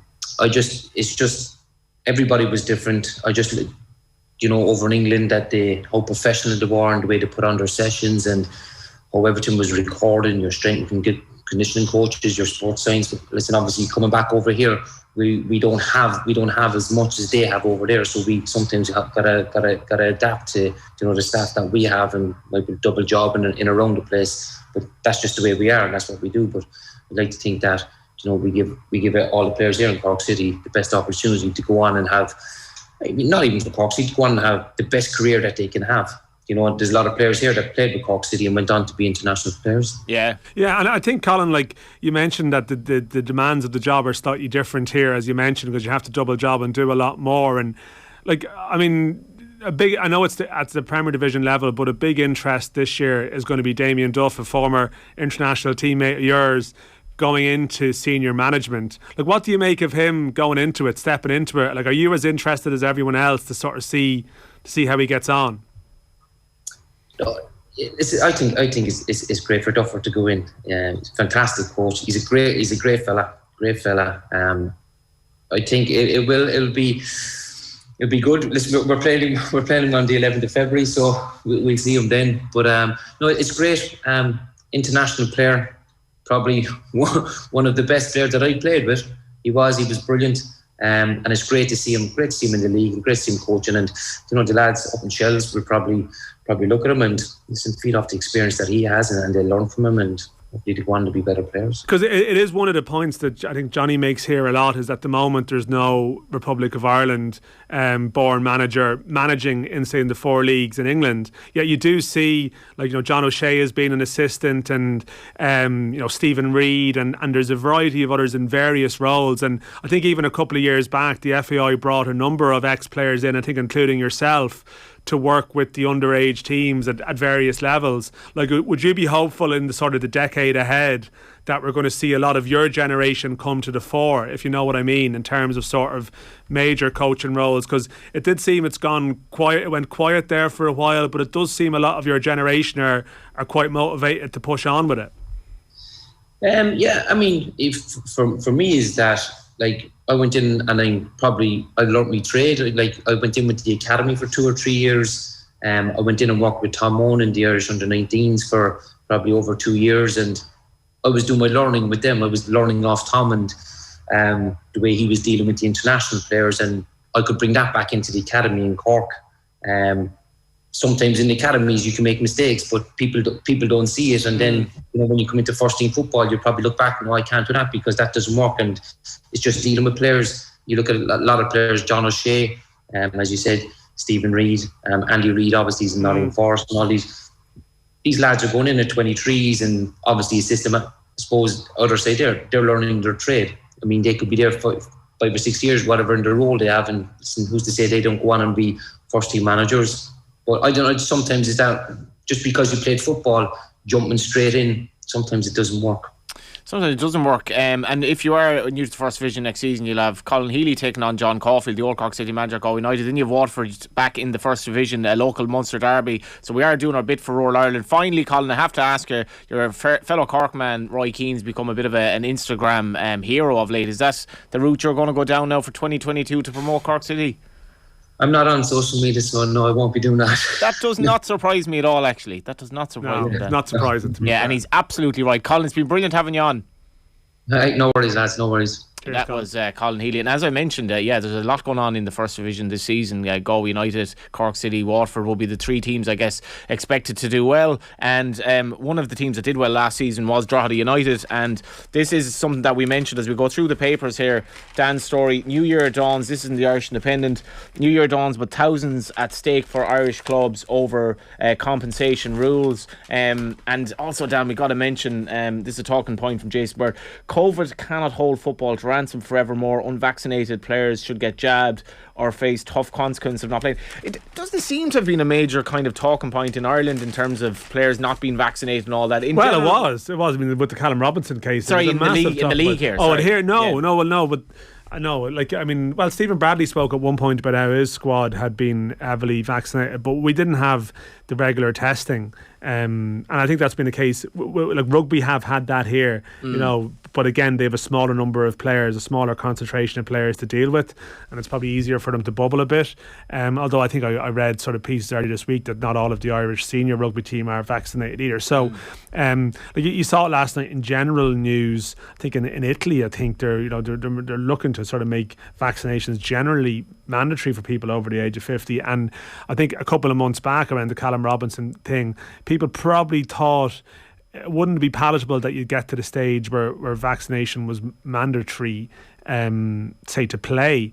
But I mean, the longer it goes on, the debate is, pieces like that are starting to move the debate that way. But you saw recently, I think it was in the Mail, it was highlighted, a player who didn't want to be vaccinated because he's vegan, and it didn't, it sort of, and people will have some sort of religious objections or different reasons that just go beyond maybe basic anti-vax stuff. So it's a delicate one. Yeah.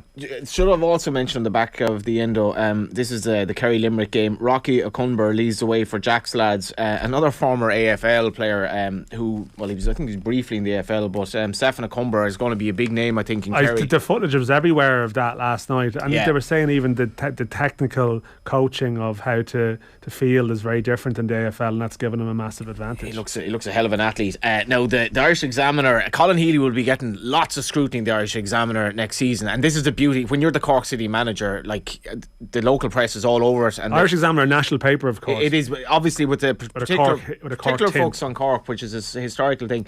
And this is the front of the Irish Examiner today, making a rod for their own back. Spurs hit self-destruct button at the bridge, which is timely because JD is going to be here in a moment. And Tommy Martin, Ireland's mood for change heavy in the sporting air. That's an interesting piece. References the situation with the women and the IRFU this season. And we also have the Herald, FAI and UK to bid for Euro 2028. London stalling. Shocking Spurs defending hands Chelsea first leg boost. There's a photo of Matt Doherty there, Dan, who was taken off at half time. Yeah, and more speculation around his future again in the last week about a return to Wolves. Potentially, you've the Examiner there, you've done that already. But it does appear it obviously couldn't be a bad thing for him at this stage. Yeah, I know. It's strange because he's had a brilliant year for Ireland. I think if you're talking about Irish players of 2021 in terms of international performances, it'd be well up there. I love him as a player. Yeah. But when Conte came in, he played in a couple of different positions, played left wing back initially. But no, it doesn't appear to have happened. He's got Emerson ahead of him there in his favoured position, and it doesn't. The prognosis doesn't look great. You will remember, if you've been an avid viewer and listener this week, that I brought up how I loved watching Moutinho playing in a game for Wolves. It was one of those great moments you delivered with authority, where Joe Moutinho scores. What a player Moutinho was. I saw him playing the championship, and Dan is like, well, he actually never played. I saw him play at Preston. I was like, I was there with you that day, Johnny, and he didn't join the club until a year later. Was it Neves I saw that day? It was Ruben Neves. Saw play that day. That was a lovely segue there. Never say Neves. United back in for 35 million Wolves star, and Gillette obviously sponsored the show. Maybe United had someone at Preston that day who wasn't tanked up, unlike yourself. No, that's just getting me back for implying that you wanted to go for a few beers after the show. Yeah, you had a couple of drinks on you that day at Preston. You did. That was. I mean, you did. Yeah, you did. Shh. Hits the fans. Me and Kilvan were there, and we met the great Trevor Hemmings, who passed away recently, which is a Cork City tangent. And you were absent from that because, as far as I recall, you were doing your thing, networking somewhere. Networking with myself. Reds high Diaz deal, and that's an interesting one. Porto's Luis Diaz. What about the headline at the top? Come on, it's the top headline. Shit the fans. It's hits the fans. I actually just gave that headline there. Yeah. Oh, did you? Hits the fans. It's obviously a play on. You didn't give it enough. You didn't give it enough love. JD's nearly here. Tap of the morning there. Before JD comes in, actually no, we'll say it when he comes in. We have to say it when he comes in. We have to hail him. This is the Mirror. You rang, boss. I like that. Because obviously Mike Phelan, apparently things are so bad now with Man United. Rangnick is getting on the old proverbial blower to Mike Phelan and saying, what am I going to do about Ronaldo? What am I going to do about Pogba? What am I going to do about everyone? To see the photo, that iconic image of the United players' body language for the game against Wolves, and you had Jones who's making his return. He's the only one jumping. He's mad get going. The body language was sensationally bad. Well, what I think has been fascinating about the United stuff, and maybe from my media head, I love, you're always looking at stories and where they're coming from, that there seems to have been a blanket briefing that the United players are unhappy, that every different media outlet has a version of the same story, that the players don't like the coaching, or they don't like this, or they had to Google Rangnick or whatever. There's various sort of things coming out, so it's not good. Touch of class in the Star, which is exactly what JD is, because he's not only has he just come in unawares, he's pushed a coffee cup over to me, which was requested side of off air. You're standing in for the week, and you're like one of these stars with a very elaborate rider that need he's got a cup of blue M&Ms there. He's got a cup of blue M&Ms there that you need specifically. Like, everyone is bringing in coffees for you, bringing in various sort of things, just because you're not even injured. Like, this whole thing about your injury is, as far as I'm concerned, is a sham. You're just being weighted hand and foot on by John Duggan. He doesn't wait hand and foot on anyone. No, I'm going to continue wearing the boot for months and months and months, because and I should mention the Lord Edward over Christmas. Every time I went out for a vape, everyone opened the door. They were so nice to me, and the Lord Edward followed the epic Christmas dinner that JD had with the two of us, which was basically the highlight of my Christmas. Our beautiful Christmas dinner with JD. Yeah, he did. He's touching. Happy New Year, lads. Yeah, he's back. It's like football Saturday in sort of reverse here. Like, you should break off when JD's making a point and Johnny's learned all of his behaviours from me on Saturday afternoon. But Johnny's going to break off now and go to a score update from Guy Swindles when you're in the middle of making a very coherent point. And like, JD, no, I have to interrupt you here. But JD, I have to say, you were buzzing that day because you had a lovely stint off. Some of us had to come in and work hard over Christmas. And pick winners in the race and all that kind of thing. I did enjoy my time off at a very good Leopardstown. And I'm really excited about 2022. It's all about the future. It's all about the future. It wasn't all about Spurs last night, though. No, it wasn't, and we'll get to that in a second. But I suppose breaking news, lads, that Novak Djokovic is going to spend the next few days in a hotel in quarantine in Melbourne. His deportation case has been adjourned this morning. Obviously, it's the evening in Australia, so he's going to be there until Monday at least. He has had his visa revoked after not sufficiently satisfying authorities over his medical exemption to compete at the Australian Open, where he's a defending champion. He has not revealed his vaccination status, but he's previously spoken out against vaccinations, as we know. In Melbourne, they've had 6 lockdowns. You need to be doubly vaccinated to go and watch the tournament as a spectator. And the Australian Prime Minister, Scott Morrison, says the situation's clear. Rules are rules. It's what I said to you yesterday. That's the policy of the government and has been our government's strong border protection policies, and particularly in relation to the pandemic, that has ensured that Australia has one of the lowest death rates from COVID anywhere in the world. Yeah, and the Scott Morrison thing, JD, is fascinating because, as we were told earlier, there is an election in May. Yeah, and this is just nice timing for him. He might win the extra. He's the hero. He is the hero. In Victoria, they would have had 2 independent panels that would have given Djokovic that exemption. We don't know what the criteria were for the exemption, but the feds have almost just swooped in and said, "No, lads, ain't happening." And is it what's the program called in Australia? Is it Border Force? Border Force, yeah. Or is it Nothing to Declare is another one, I think, as well. Generally, when I watch these on a Monday afternoon and it's kind of, I'm bored out of my tree and I'm off or something like that, you turn it on and you get the hard border people, and then you'd always have somebody with animals or like food in their bags and stuff that they're not allowed to bring into Australia. The Novak Djokovic one would be probably a Christmas Day special. Yeah, you'd hope someone's has got on board and started recording this in train, because it did look like he was going to end up in the terminal for a long period of time. So it would have been like Tom Hanks in that movie. Never seen that. Which is based around. Give me a load of movie recommendations. But it's based around an Iranian guy who spent 18 years in the terminal in Charles de Gaulle Airport in 18 France. years. 18 years. Now Charles de Gaulle Airport, in fairness, it's a hell of an airport for connections. It's not that bad. But I don't think he just couldn't find his gate. Like it was a bit more. He spent 18 years there. It was to do with it was a diplomatic incident, and the terminal movie was built around it. But this guy just wasn't being let into Paris. Now eventually he was let go, and I think basically lives in a shelter in Paris, having left Iran. And I think he was on his way to the UK. So he spent 18 years there. Like Novak's 6 hours plus a couple of days in a hotel probably doesn't pale in comparison, but I mean, someone really should be they should be in documentary mode already. First world problem. Or like finding the room service guys. Finding the room service guys. Is there steak in the menu? That kind of thing. Get a GoPro on the room service guy. Can you practice your backhands and forehands? Yeah. In the hotel room. Do you get energized with the whole vaccination debate, or are you just like fed up of everything at the stage? I'm fed up of everything generally, but that's a separate issue. Coming up on today's show. I feel like that's quite a broad point for us to delve into before we get to the next story. We only have 5 minutes left, John, on your slot. Look, it's something that I think hopefully we're going to see a better 2022 than the 2021 if Omicron is, and there are no more severe variants than after Omicron. So that's what we're hoping. What is that? That, when things open up, that we'll have a good summer and that we'll be able to travel. And I think travel for me is something that I certainly want to do this year. Where are you going, John? Where's your bucket list? United States. I want to go to Keeneland for the Breeders' Cup. That's definitely in the agenda for November. And what else? Maybe a couple of golf tournaments over there, but definitely a United States sport if I can. Yeah, I will say that JD was in incredibly bullish and confident mode about his golf tips for 2022. Yeah. And that wasn't the whiskey sours. It was actually just an erudite JD. Well, I really do feel that I have my eye in, because I have my eye in at Leopardstown at 5 winners. And I really do feel that this year is going to be the big year. This is going to be the year when things just take off like Cape Canaveral. Casually dropped into 5 winners there, John. That's casually just a bit of a humble brag. I'm well known for the humble brag. 28 races at Leopardstown, by the way, 5. Yeah. He didn't have 23 losers. He was selectively betting, and that's what he's going to do in 2022. His whole point. Extremely selective betting. Moderation. Talk of Rory McIlroy, but that's obviously to come. I could be wrong. I'm just speculating here. Yeah. Well, Rory McIlroy, I think, has got a great chance at St Andrews if St Andrews is calm, because he shot 63 there back in 2010. I do think he's going to have a good year, Rory McIlroy. Sorry, I don't follow golf like you two freaks. But he doesn't win anymore, does he not? He doesn't win anything. He won after the Ryder Cup. He's won 20 times on the PGA Tour. When did he last win a major?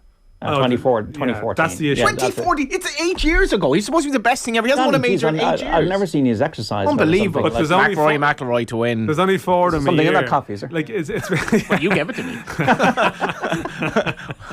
Like coffee sour. The major thing is a problem, but he is still like an elite player. But it's interesting. A lot of the big guns are out this week. Yeah, Hawaii. There's only maybe 2 of the top 50 missing, I think, or something. Or there's a small number missing. One of these tournaments I just can't watch. It's just too late. It's too late. Well, you could actually probably stay up and watch the golf now and then intersperse it with Novak in Novak's Border Force live webcam and not sleep at all. Yeah, come in here completely parked up like Johnny Ward. Yeah, we are supposed to be. Well, it's funny because I'm not one of these people that drinks coffee because I don't like the taste, but I'd love to drink coffee for the buzz around it. It seems like, Johnny, you're like your man out of Pulp Fiction, Jimmy, that you're into the coffee and stuff, and you're probably coffee. I don't know. You've got a coffee cellar and a wine cellar and all that kind of thing. Well, Rory and I, when we were on Rory O'Connor the other day, it was a national crisis when the coffee machine wasn't working. JD, any sort of things you want to give up on 2022? Dan actually already broke his. He had bread earlier on. Well, I mean, I've started off on a real health kick. I mean, I've cut out sugar and booze for the first 5 days of the year. 5th of January. This is the 6th day, so we'll see how we got on. Nearly broke yesterday, JD. I have to say. A mutual friend of Dan and I was in the area and passed a lovely establishment in the Dublin 6th region. It was a cold day. It would have been lovely and warm inside, but I was true, and I got through to the 6th of January. Yeah, you're the real hero here, John. Yeah. I know, and I'm absolutely military about my resolutions at the start of the year, like diet and exercise wise, and no booze. But once we get to things opening up, then that'll definitely change. We'll have a bit of a party. Dan's talking to pints on Saturday after the show. What else we got? Pints of water. What else is going on in the world? Well, Chelsea Spurs last night, as you said, they're 2-0. Ben Davies' own goal after Kai Havertz put Chelsea in front. Matt Doherty taken off at half time is a worry for him. Thomas Tuchel and Romelu Lukaku, it's all sweetness and light now.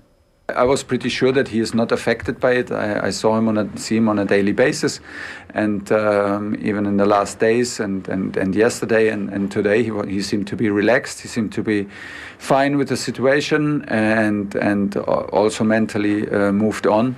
And I mean, Romelu can handle pressure and he can handle adversity. And it was a good performance. He contributed a lot to our defensive setup and created and had some chances. So good to go again. Spurs not good, JD? No Dyer and no Romero at the back, and it really was obvious. I think Harry Kane is still a shadow of the player he was. Really? Yeah, look, he didn't get service in that, but look, in a way, it's a good thing that Conte will have to say to Daniel Levy now, look, I need money, I need players, I need to shape it my way. We'll soon learn who he rates at the club and who he doesn't. But there is Manchester City, Chelsea and Liverpool, and then there's the rest. Yeah, and the gulf between those three teams and the rest is big.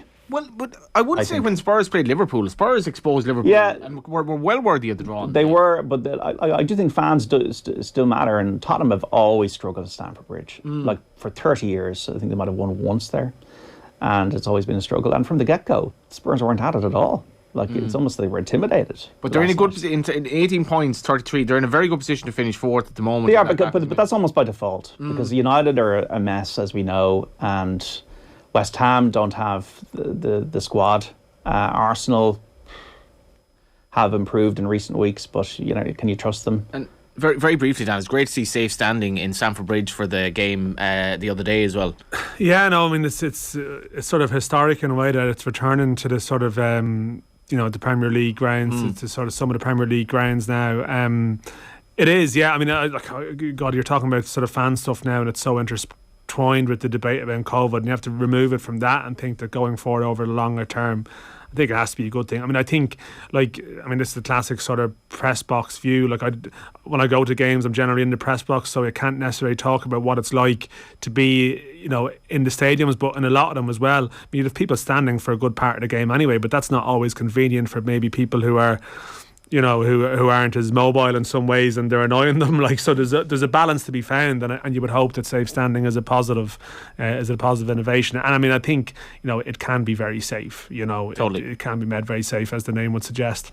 Yeah, Dortmund, I think, would be a good example of that. I mean, back in 2003, I was in the South Stand of Spurs in the LOI Hart Lane. We're all standing. But yeah, it just regulates it, and yeah, as you say, Dan, makes it probably more fair experience for everybody rather than being, squashed at times, but it's safer, JD, than people standing as they were, as you mentioned, in English grounds in seated areas, which isn't actually that safe. So safer standing is actually, as it exactly says in the tin, it's safe. Yeah, and when standing existed before, you have to remember that football fans were caged like animals. That was effectively a big part of where a lot of issues stemmed from. It was, they were penned in a very unhealthy and sort of almost inhumane way at times.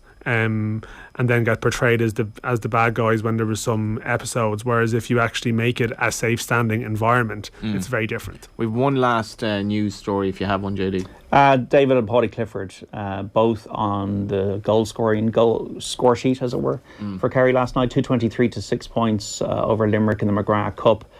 I think they'll do well this year, Kerry. I think if Jack O'Connor can sort the defence, I think they're going to be definitely thereabouts to win the Sam Maguire Cup. So they started the year well last night, lads. And you'll see the three of us again on Saturday. I will, yeah. It'll be goat's milk smoothies and lots of prima donna behaviour from all of us.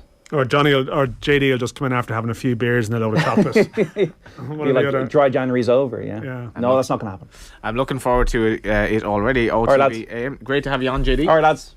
OTBAM is brought to you live every morning by Gillette. Good morning. Start with Gillette. Put your best face forward with their new and improved razors.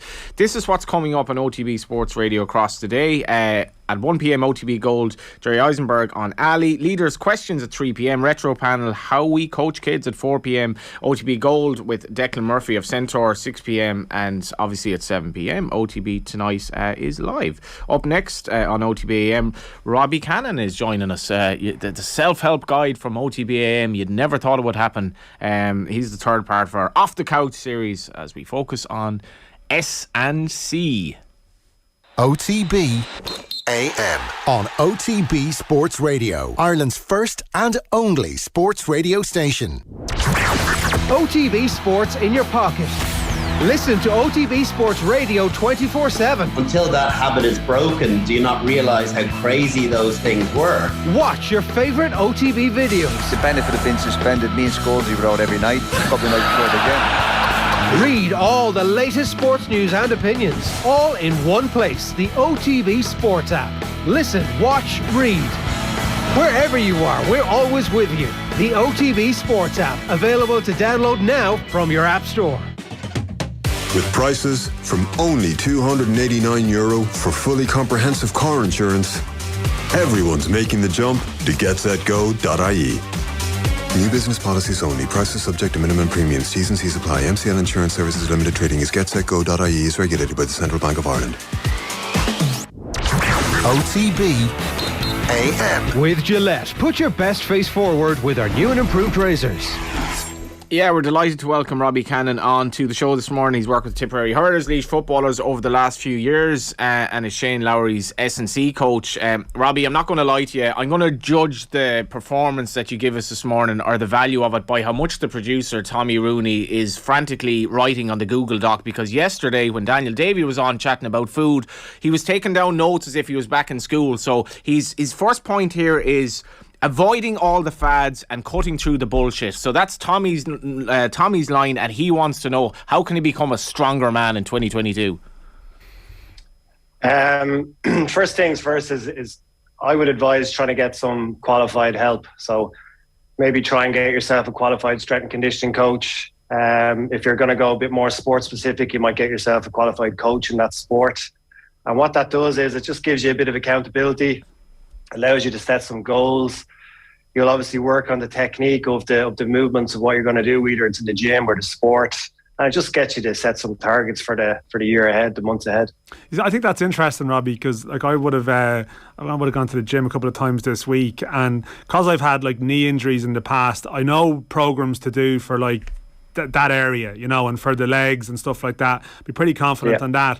But with regard to other stuff, probably not so much. And you see people who are like, I'm going to the gym, but they're sort of wandering around, just sort of picking up things and drifting around. And I'm guessing what you're saying is they're probably not going to get the benefit of that experience without necessarily having some kind of clear focus. Yeah, like even myself, like I set myself programs, and I've done one now for the last kind of 14 weeks, and it's probably the strongest I've been in years. So everyone, if they actually get their own program, it's going to be specific to themselves. They don't have to go in and see the trainer 2 or 3 times a week. They can actually go in and get one session with them and say, okay, I'll come back in 4 weeks, or I'll come back in 6 weeks. Yeah, you're right. People go into the gym and they don't know what they're doing, and they might see something online. Like social media has its benefits, but then again, it has its negatives when it comes to the gym training, and people just try and pick exercise that look cool on Instagram. Yeah. Whereas if you have a trainer who's giving you a proper program that's actually specific to you, because like some people could be very strong in their upper body and they could be weak in their lower body. What people tend to do is they tend to do the things that they're good at. And as a result, they get even stronger in their stronger part and weaker in their weaker part. So just getting a proper qualified trainer that will actually identify your weaknesses and actually get you a program that will actually get you stronger. And another point on that, Robbie, when I started in the gym years ago for a brief period, I was on one particular machine. I think it was for strengthening the muscles in your legs. I was doing about 3 things wrong on that individual machine, it turned out, and I ended up getting back problems from it. And I think that's an important point as well. If you're a rookie in the gym, get people to tell you how to do things properly. That's why an S&C coach will be able to how to actually do the machines as well, and how to do your weights properly. Yeah, like sure. Like if you're going to the dentist, you don't go and see the nurses in the office, you know what I mean? You go in and get you see the dentist. So if you're going in to do strength and conditioning, you should be going to a qualified strength and conditioning coach.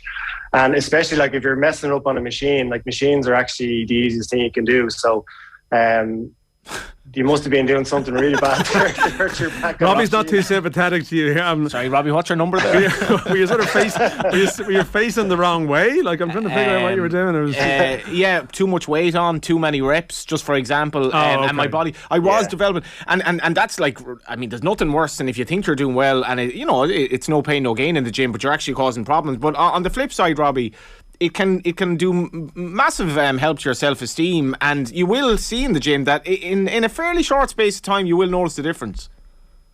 Yeah, if you get the right coach who shows a bit of an interest in you and who sets you a proper program that is periodized, where you get stronger every week. And you touched on it there. Some people, the ego can get in the way, and all of a sudden they're starting to lift heavier weights. And then they break down, they get injured, and then that kind of sets them back. I hurt myself in the gym, and it kind of gives a negative kind of feel on going to the gym. So like if you get a proper program that's increasing up every week, not too crazy on the weights, it just long term it'll work out better for you in the long term, and you'll stick with it. You can contact Robbie on his website at cannonperformance.ie or Instagram, Twitter for more information as well. Just the usefulness of a training diary as well, writing down what you're doing the next day. For example, you can, obviously you mentioned like Instagram and so on and so forth, you can take photos of yourself and track that progress, but that is important, isn't it? Because it's motivation that this is working. Yeah, there's a saying that I love, what gets written gets done. So if you're planning out what you're doing the next day, like in all areas of life, but especially in the gym, if you have your program, you're writing down, like, I'm going to do that tomorrow. Then when you go back to your diary and tick that off and put in the weights that you're after lifting that day, that gives you a nice bit of satisfaction that I've actually achieved something with the session. And then also you can look back, if you're still with it going well in 3-6 months, you can look back and look, okay, 6th of January, Jesus, I was doing like a goblet squat 5 kilos, and now I'm back squatting 80 kilos. That's like, again, that's a huge boost to your confidence, and just gives you recognition of the work that you've done. So like, I'm a big fan, and something that I always tell my clients is get yourself a training diary, just a training diary only. And also, when you go into the gym, sometimes you're kind of thinking to yourself, Jesus, what weight was I lifting last week? You have your diary there. You can open up, I was doing 20 kg on that one. So it's a couple of benefits of having a training diary. Yeah, just even on the area like S&C, like where would you be on setting targets for your clients, Rob? Because some people just get obsessed with something like, say, losing weight, right? Like that's it. They just decide that's what they want to do. And it may not necessarily be what they need to do in some cases. They may need to just develop like their muscle strength or whatever it might be. Like, how are you in terms of your clients or people who are out there now at the start of January who just decide, I want to lose this by this? Like, would you operate that way, or would you take a different approach to it? Yeah, so every new client that comes into the gym, we obviously start off with a light kind of warm up on the bike or on the treadmill or something. And the first question I ask them is, why are you here? Because obviously they're coming in, they're taking time out of their busy schedule. They're obviously going to be paying me some hard-earned cash that they've earned. And I always say, why are you here? And generally, if they're serious about what they're doing, they'll tell you the honest reason. And sometimes it's people, they just want to get better at their golf. They want to get themselves more mobility. Some people want to get stronger. Some people want to get faster for football. Some people want to obviously lose a little bit of weight. So generally, they will tell you what their goals are. If they're being honest. And like, if you're starting a new program, you have to be honest with yourself and actually list out the 2 or 3 things that you want to achieve from it. And if you are honest with yourself and you put the work in, you will achieve them goals. In terms of you mentioned like squatting as well, in terms of physical exercise, and something that I've referenced a bit in terms of working from home and the pitfalls that can entail. And this is a relatively new thing for a lot of people over the last 2 years, but a lot of people are now kind of sitting down much of the day. They're not really doing kind of proper things in terms of just their working environment. And I imagine if you go to the gym and you get into programs, you can kind of do an awful lot of good for yourself and maybe prevent stuff happening down the line that'll screw you over. Yeah, 100%. Again, if you're not, if you haven't gone to a proper professional to get a proper program, that's just obviously going to open up the possibility of hurting yourself, especially if you're not 100% on your technique. So I'd always make sure that your technique is 100% on every exercise you're doing. But again, like if people are a little bit more sedentary now, sitting at a desk from working from home, like one kind of thing that I've done with a lot of my clients the last couple of years is like mindfulness and meditation has been quite popular the last 4 or 5 years, and I've been advising my clients that they maybe take 5 or 10 minutes out mid-morning or mid-afternoon, and instead of meditating, they just go down and do some mobility work. They can still meditate when they're down doing their mobility work, but like I'm getting a lot of positive feedback from that, and it's just like 2 or 3 exercises. Just gets their body a little bit looser. They feel a lot better about it. A little bit of breathing. If they've had a stressful morning or stressful afternoon, it can calm them on that as well. So a little bit of mobility is always great with correct breathing. Ultimately, we want to know, how can you turn Dan into Dan Do? Like, what advice for Dan to turn into, a muscle man here on the show? Yeah, so if I was going to list off 3 things, I'd say obviously get yourself a qualified trainer. If Dan wants to come in here, I'd look after him very well. Good rates. I've just moved to Marino, so he lives right beside that. That's perfect. I live down the road. This is a match made in heaven. I'm really around 10 excited o'clock. Yeah. Really excited about Damien Duff now, so I can walk to Talca Park. So I think I'll start supporting them for this year. Forget about Damien Duff, right? How do we get Dan in shape? Come on, Robbie. So obviously we'll get him a proper program, get him assessed, go through technique, obviously get his goals set out, and then we'll try and get him to keep a diary of what he's been doing. And obviously what Daniel was saying yesterday on the food, that's quite important, to keep track of your food and how that's going. And then having another kind of checkup every kind of 4 to 6 weeks, just to make sure that we're achieving the progress that we want. But at the end of the day, it comes down to the individual themselves. And what I've found has worked for a lot of people is if they're consistent, if they're getting their consistent 3-4 sessions a week, that's what yields results. Because I remember Darren Clark when he was talking about his own. Obviously, you're involved with Shane Lowry. I remember Darren Clark talking about he developed a gym regime, and it always struck with me. You don't need to be in there for 2 hours. Like, you could be in the gym for half an hour and do an awful lot of good work. Yeah, actually, I have a good story about Darren. I used to do a little bit of work for his golf school about 10 years ago, and he came in after he won the Open. And one thing that he did talk to all the students. There was 40 students there. And one thing that always stuck with me was he said he started working with a new sports psychologist, And the sports psychologist wanted him every evening to write down 3 things that he was going to do the next day that were going to help his golf. So one of them could have been like practicing on his wedges 100 yards for 2 hours. The next thing was a gym session for an hour. The next thing could have been reading a psychology book for half an hour. And he ticked them off. And he felt like them little victories each day added up to the big victory win in the Open. So again, that goes back to the diary and the journal. So the nice little tip there that Darren said that day. And like you mentioned there that like different clients come to you, and you're working with Shane Lowry at the moment. Like, would you have people like who are, say, golfers coming to you, even like recreational golfers, or just, there's a traditional view that used to exist that didn't belong in golf. It just wasn't a thing that belonged in that sport, and clearly that mentality has changed dramatically over the last 2 decades. But are you seeing that even with sort of the layman, if you know what I mean? Yeah, like I've worked with Shane since 2015, and like I guess I've worked with golfers probably all my career in strength and conditioning. Obviously, I play golf to high level myself, so I probably have a little bit of kind of exposure to golf in that way. But yeah, I'll work with anybody who wants to get better, and it's not just golfers. It's I've worked with GA the last 4 years as well, so I have a lot of GA athletes coming into me working on their speed and strength and power.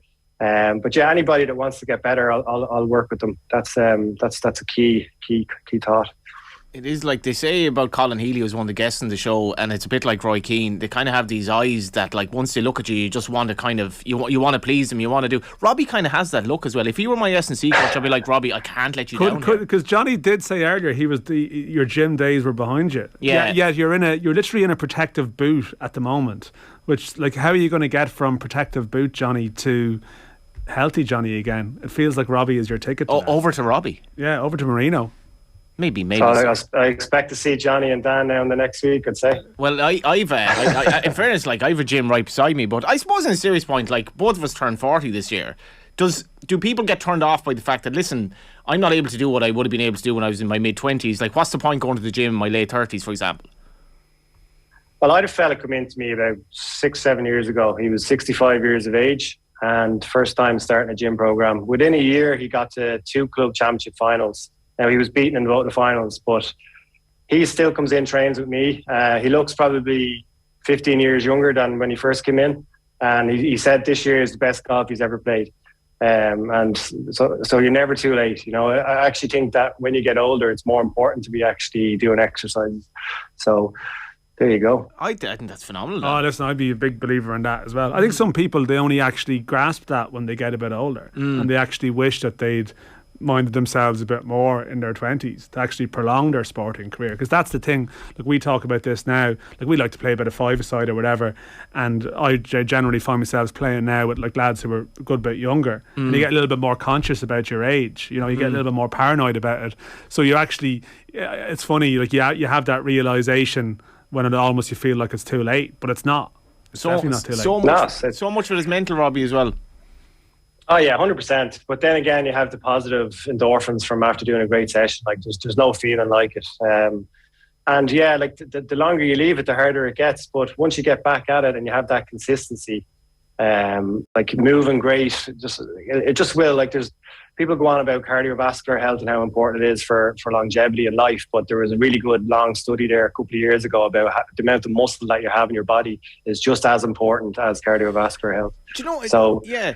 I had actually a debate with a doctor about this yesterday. It was just about somebody who told me he'd been prescribed antidepressants, and I was completely blown away by it because it didn't fit what I thought was his situation at all. And I'm obviously not in any way qualified to say this, but I did find, as you mentioned there, if you do a good session in the gym and you go for your shower afterwards, the high that you get there is actually hard to quantify, and it's hard to relate to anything else. Even sometimes cardio wouldn't give you that buzz.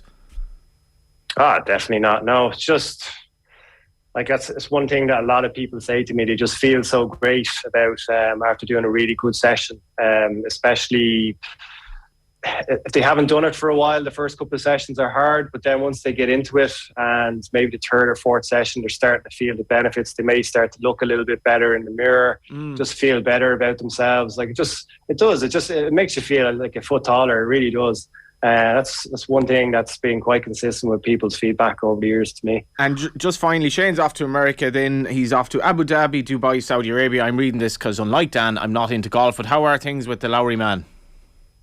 Yeah, he's all good. Actually, he's heading back to America now in the next couple of days. So then he's heading back then, obviously, to Abu Dhabi to start off the 2022 season. So yeah, he's in good form. He's looking forward to the season ahead. He had a great season last year, very consistent in the majors, just proving that he's such a major player. And yeah, I know he's very excited and looking forward to the new season. And finally, those with kind of voyeuristic, or even I would say voyeuristic, maybe voyeuristic might be the word, voyeuristic qualities, and they want to see Dan and you in a session. Where do they go? I'm based in Morton Stadium in Santry, and yeah, like you can follow me on social media there as well. So anyone that wants to get in touch, happy to help. Once they want to get better. Absolutely, and it's only the 6th of January. If you haven't started yet, Robbie, there's loads of time. Oh yeah, loads of time. Happy New Year to you. Same to you. Cheers. Thanks, Robbie. See you. Bye-bye. Is this going to happen, Dan? Are you going? I mean, Marino, like, he couldn't be closer. He mentioned Damien Duff as well. He obviously is into football. But you're easily won over. Like, he's mentioned a League of Ireland reference, and you're like, I want. Yeah, I am. You're easily won over. Voyeuristic qualities is like a bit of an oxymoron, really, in some ways, isn't this? Could voyeurism be? Yeah. Could you say that someone has a bit of quality in the area of voyeurism? Probably not something that would be advisable. As I mentioned the taxi driver. So I had a taxi driver one day in Dublin, and he's like, I think he was ex-army, and he was talking about one of the lads in the army, and he goes, he used to call him Oxy because his name was Morn. That's actually pretty good.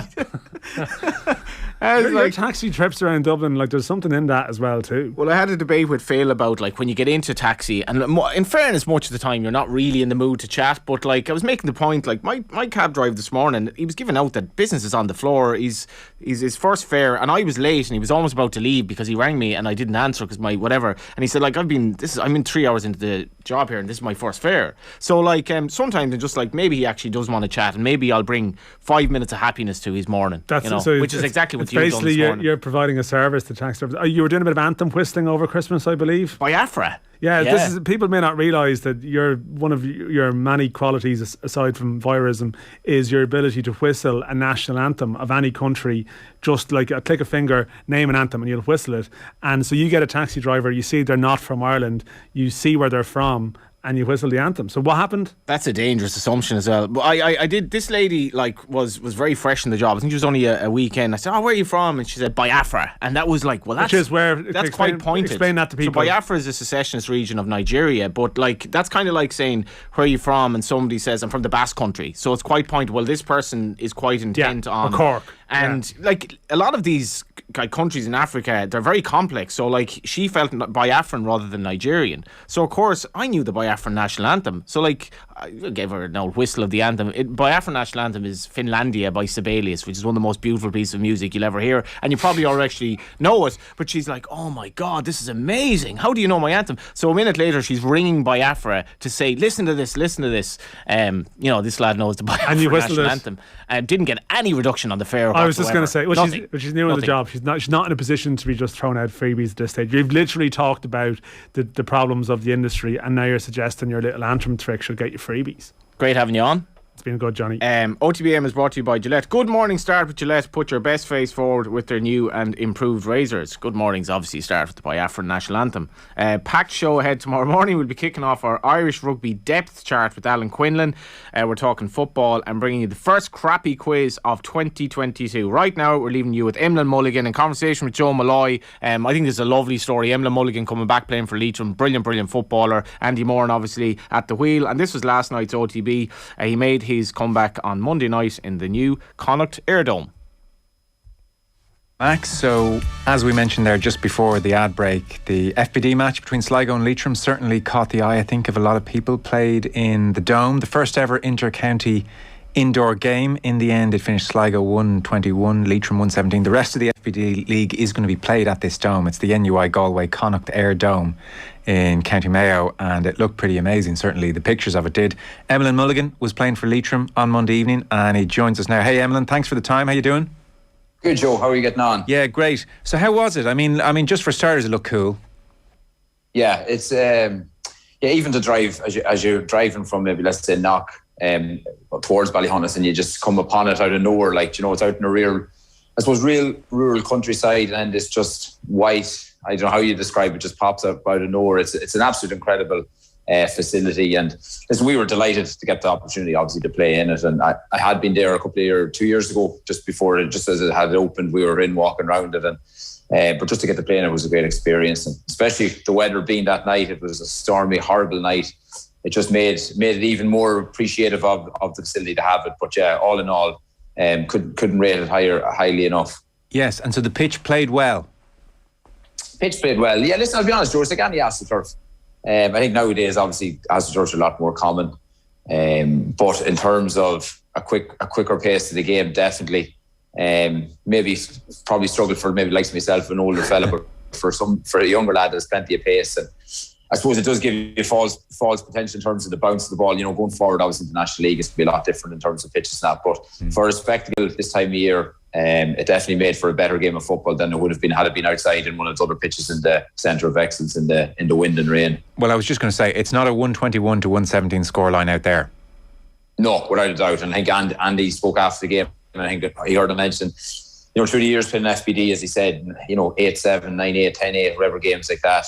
Going in at half time, I think it was 1-10 apiece, and could have been a lot more from both teams. So, listen, for the spectators' point of view, I think it was a great game for them to watch as well. Whether in competitive action you'd like to be in it is a different question. But I suppose over the years we played in New York a number of times, and obviously they have AstroTurf as well over there, but be it a lot warmer.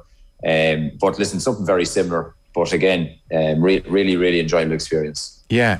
Just for people who didn't catch earlier on in the show, I was just mentioning that the Dome, it cost 3 million. So 2 million of that came from the Rural Regeneration Development Fund. 700,000 came from Croke Park, and then 300,000 came from Connacht GAA. So that's how they came up with the 3 million. Full-size indoor GAA field, running track, a fully equipped gym, which can accommodate 30 people at once, and a portable stand as well. So they can hold 2,000 at the games. And then if they want, they can, in the space of 72 hours, have it ready for up to 20,000 people seated and standing for concerts or events. So, look, amazing for the west of Ireland as well to pioneer something like this. Yeah, completely. And I think, listen, it's well known in the west of Ireland. Obviously, the weather here, maybe up in the East Coast there, is a lot better than it is here. And I think over the years, for school football especially, a lot of games have been called off in general. I suppose, and it's making very much useful for schools around Connacht to use the facility. I think that's where they're going to get their main reward from it. But for inter-county teams to be going up there and used, and I think, as Andy says, the surface is probably maybe something more similar to Croke Park than what we'd be used to up this direction. And as he said himself, teams here in Connacht can definitely make more use of it. And in fairness to John Prentice, he's put massive work into getting it together, up and running. And I think every other province is probably looking over a bit envious of Connacht with it at the minute. Yeah. Minor quibble, I'm sure, if it is the case. Were the posts hard to distinguish with the background? Yeah, it's funny. Actually, we went up there training last week, and you kind of got a wee bit used to it. But I've seen a couple of comments. People are saying maybe you should change the colour of the ball as well, because in mid-flight, obviously your whole backdrop is completely white, and obviously be it the goals as well. That maybe it's something that could look down the line, whether a different colour of the football even as well, and even different colour of post, because it does take that extra fraction of a second to maybe see the goals. But again, going with the scoreline, some of the boys didn't have any problem with it. Yeah, well, I guess they've changed the sliotar colour. They can change a ball easy enough. So you're back this year, 34 years young, and you're obviously playing club football away with St Mary's, based in Sligo Town, and working as a guard, I understand, as well. You've been away from Leitrim for a couple of years now. Explain that to me. Was that a mixture of injury and then maybe even not being picked or not being brought back? So the absence from Leitrim for the last couple of years. Yeah, listen, I suppose that I never really retired as such. 2019, obviously we got promoted, which was great, under Terry Hyland. Myself and Terry maybe had different issues and listen, in my own game, maybe he didn't believe in much as me as I did myself, and game time was a lot limited for me under him. I struggled to deal with that. I have no problem saying that. And I spoke to Terry, and I walked away after the Roscommon defeat in the championship in 19. I met with Terry the following year, hoping to come back in, but he told me that wasn't possible. And then again, I met him in 2021. I got in touch, and again, he told me in early January that no, he didn't want me coming back into the panel. So it was very straightforward in terms of that. Obviously, I was very disappointed. I suppose I've given a lot to Leitrim over the years. I didn't want my career to end like that, albeit I didn't think the opportunity would come again. And then obviously Terry left, then the appointment of Andy, Mike, James and Barry came in. And again, I never really thought about it, to be honest, Joe. James Clancy rang me initially about something else to be friendly with James, and he just asked me what I was thinking of my plans were, and I hadn't really thought about it. He said there'd been trials coming up, if they'd be more than welcome to come. And I suppose I just come home and said to my wife that I was going to go up and see where I was at. And obviously I did enough to impress for Andy to call me back into the squad. Right. And it was great to get the opportunity to train hard for the last 2 months. And it was absolutely delighted to get the start, obviously, on Monday night gone by, albeit we're missing a couple of maybe starting players through COVID and all that sort of thing. So maybe that gave me that extra bit of opportunity to get the start. But yeah, listen, it's just brilliant to be involved, Joe. Andy, you know Andy, obviously, and he's been on the shoulder. He's a great fella, first and foremost. And I'm sure he's bringing a great energy and a great atmosphere to things, all right, yeah.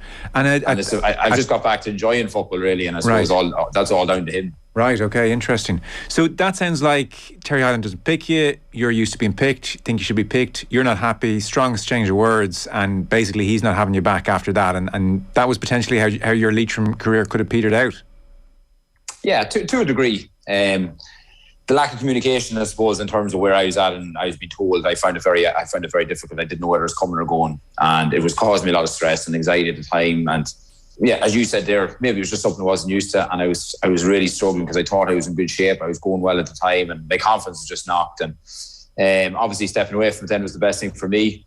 I had a fresh start then here in Sligo. Obviously, living here now the last 6 years, and I just decided to go brand new start for myself. And again, never in the back of my mind really did I think I'd get back involved. I thought, ship the sail now. I just turned for 34 there Christmas. So, but no, I've kept myself in reasonable enough shape, Joe. I've been training hard. I've doing everything I can possibly do to keep myself going. But whether it be that only 10 minutes a game I can offer, or whether it be only whatever I can, I'll do as much as I can. But I know the expectancy going in there.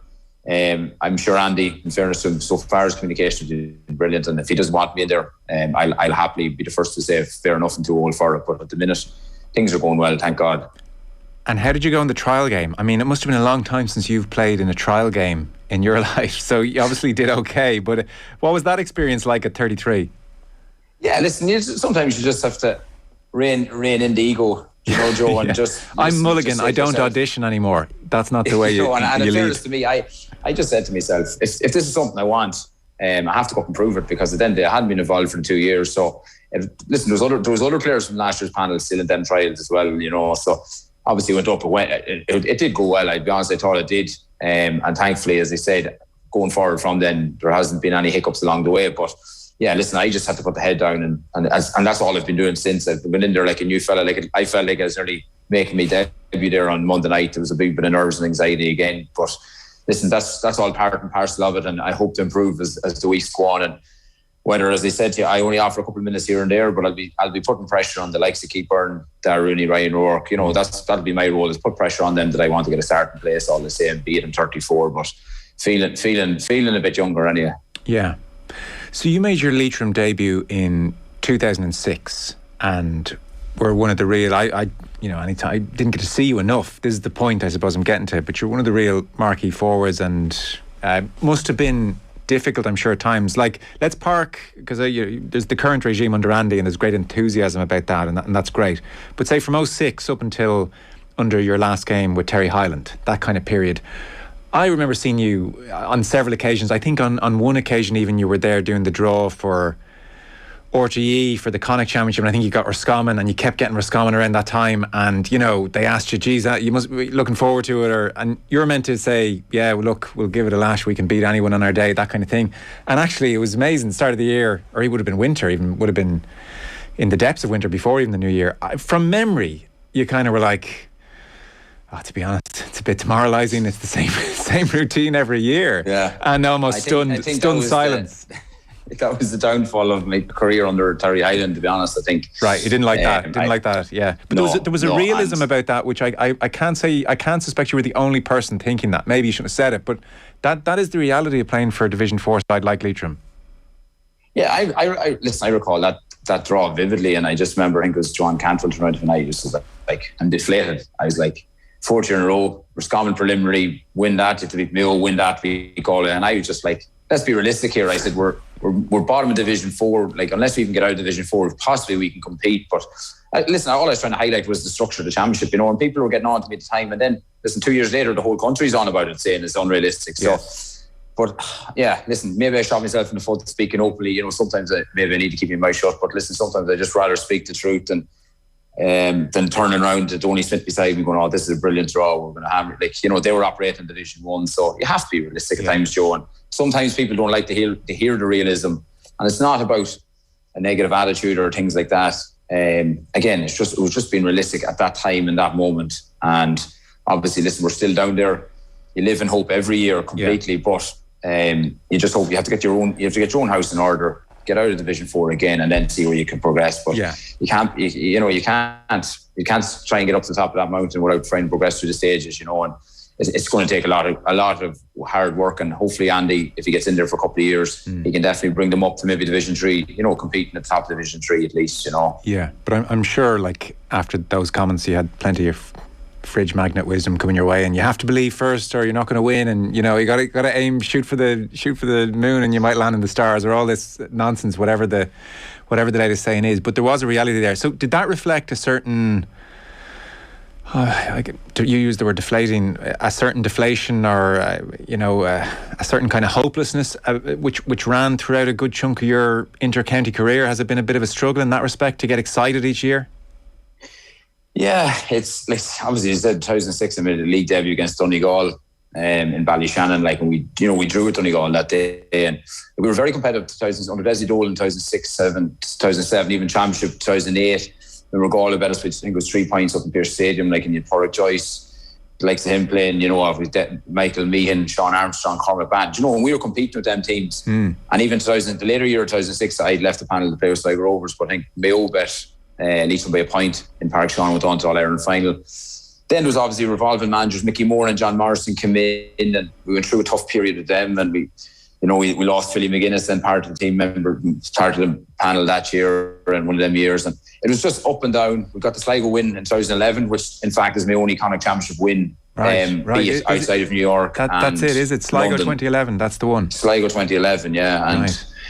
It's been a roller coaster since. Yeah, it's been ups, there's been downs, and obviously the highlight probably was obviously getting promoted then, obviously under Terry. But I'll be honest, that year for me, it was kind of a very limited game time. I suppose I didn't enjoy it as much as I thought it would have been, and I was carrying a bit of a niggle then into the final. But yeah, listen, it's been ups and downs, Joe, and every year you do get into that huddle and you try to convince yourself. And I suppose when I done that draw I was in my 30s when that draw was an RT, and I suppose the older you get, the wiser you become. Yes. You just become more realistic. But listen, you don't I suppose I can understand what people have said. There's younger lads in that panel and maybe looking up to me and to see me speaking in a negative way as such. But for me, it was just more realism than being negative, you know. No, I think anyone with a brain can understand where you're coming from at that stage. And so for you, well, I guess you probably weren't thinking in terms of making a big comeback this year, but when you were watching all the Proposal B discussions, what was potentially there for Leitrim and Proposal B was 7 games in the summer against opposition of a similar stature, and if you come out on top of all that, you know, chance for a big day at Croke Park, that must have been, the idea of that must have been kind of manna from heaven for you, you know, 7 games across the summer. Were you disappointed when that didn't go through? Yeah, and again, it would have been it wouldn't have been on me for thinking about myself, because I wouldn't have thought I probably would have been involved this year. But even for the other lads in Leitrim, friends that are still playing, I would have thought, you know, well, at the end, there's more games. You need games to improve, and whatever level you're playing at, like, obviously you need to be competing against good teams as well, and teams your own level. But you know, there's players there, I'd say from Mayo, maybe in one championship year could play 7 or 8 championship games in their first season, would be as much as a Leitrim lad might play in 4 or 5 years, you know. And for us to try and get that balance right, we need games, and that proposal definitely, I think, would have suited in some way. Obviously, albeit there's maybe small flaws here and there, but I'm sure over time they could have been ironed out. But I still think all hope isn't lost. In the next couple of years, maybe hopefully Larry McCarthy can have another look at it again and see where it's at. But there is such an imbalance there at the minute. There's no question about that. And listen, obviously the National League is realistically, it's your championship starting out. Yeah. You know, like we've London now this year in the championship. Obviously, hope it's never easy for us to go over there, and then you have the winners of Galway and Mayo again, which is, you know, again a massive ask. But we just have to get our preparation right now for the league, and then build on that and see where it takes us. So debut in 06. How many championship appearances do you have then over 13, 14 years? You know, overall, Joe, if you go through it, I had very few. Would you have 25 even? I doubt. I have to sit down. Probably wouldn't even have it. No.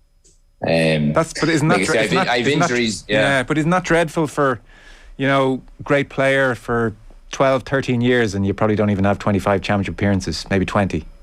Yeah, and looking back on them, Joe, there's none of them. I suppose the reason I don't know about, I can't remember half of them, is I do want to remember them, to be honest. I've taken we've taken some heavy beatings over the years. What's a dressing room like then in a county like Leitrim when it's, your third year in a row against Roscommon, hammered out the door? I dare say even last year against Mayo was pretty grim. Like, does anyone even bother afterwards to say, oh lads, we'll go again next year, or don't drop the head? I mean, or we'll win the qualifier, or is it fairly resigned?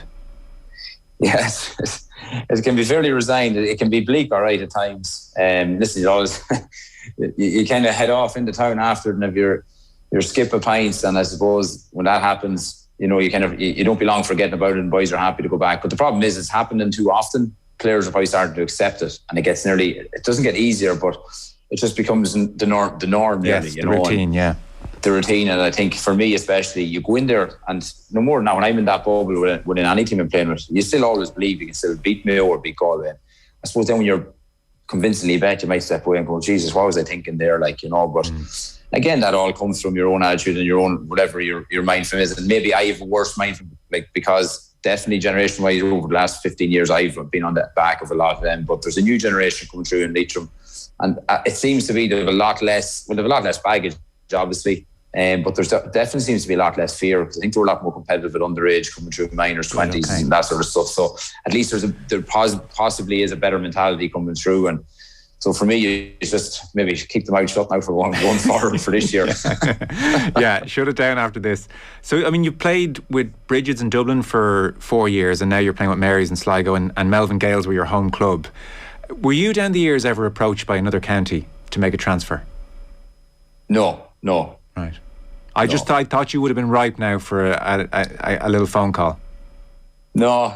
Listen, there was different. Obviously, I grew up in Donegal, lived in Bundoran, moved to Kinloch then I was about 9 or 10 years of age, and there was always a link there that could have potentially went across the border. And one of my best friends there, Paul Brennan, obviously did that move and probably worked out massively for him. He's 2 Ulster medals now.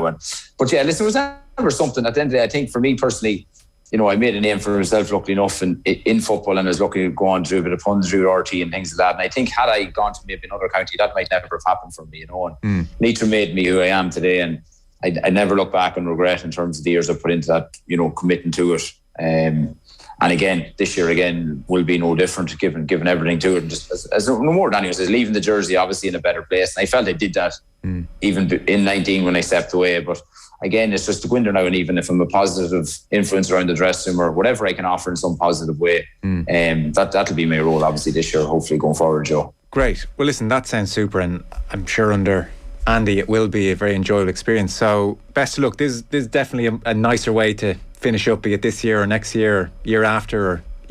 Yeah. Don't get ahead of yourself now, Joe. Next week, we'll take every week as it comes. Good man. Well, listen, Emlyn Mulligan, great having the show. Enjoy the season. Thanks so much. Thanks, Joe. Appreciate it. All right.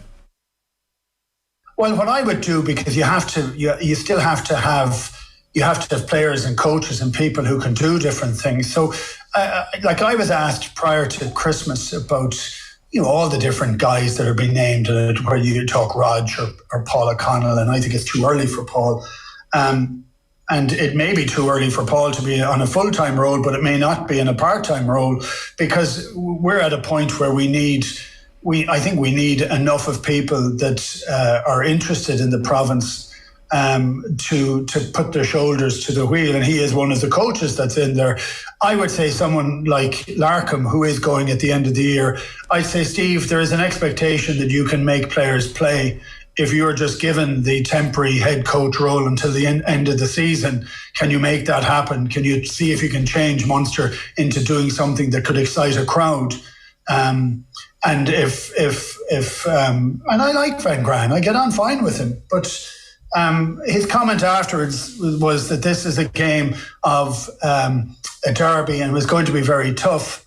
Well, that's a lovely comment if you show some effort, but there was no effort shown, really. No thinking went into that game, and like I look at the team and I look at a lot of the young guys who have got a chance. I'm a bit disappointed with the selection as well. I don't think we should be chopping and changing as much as we do.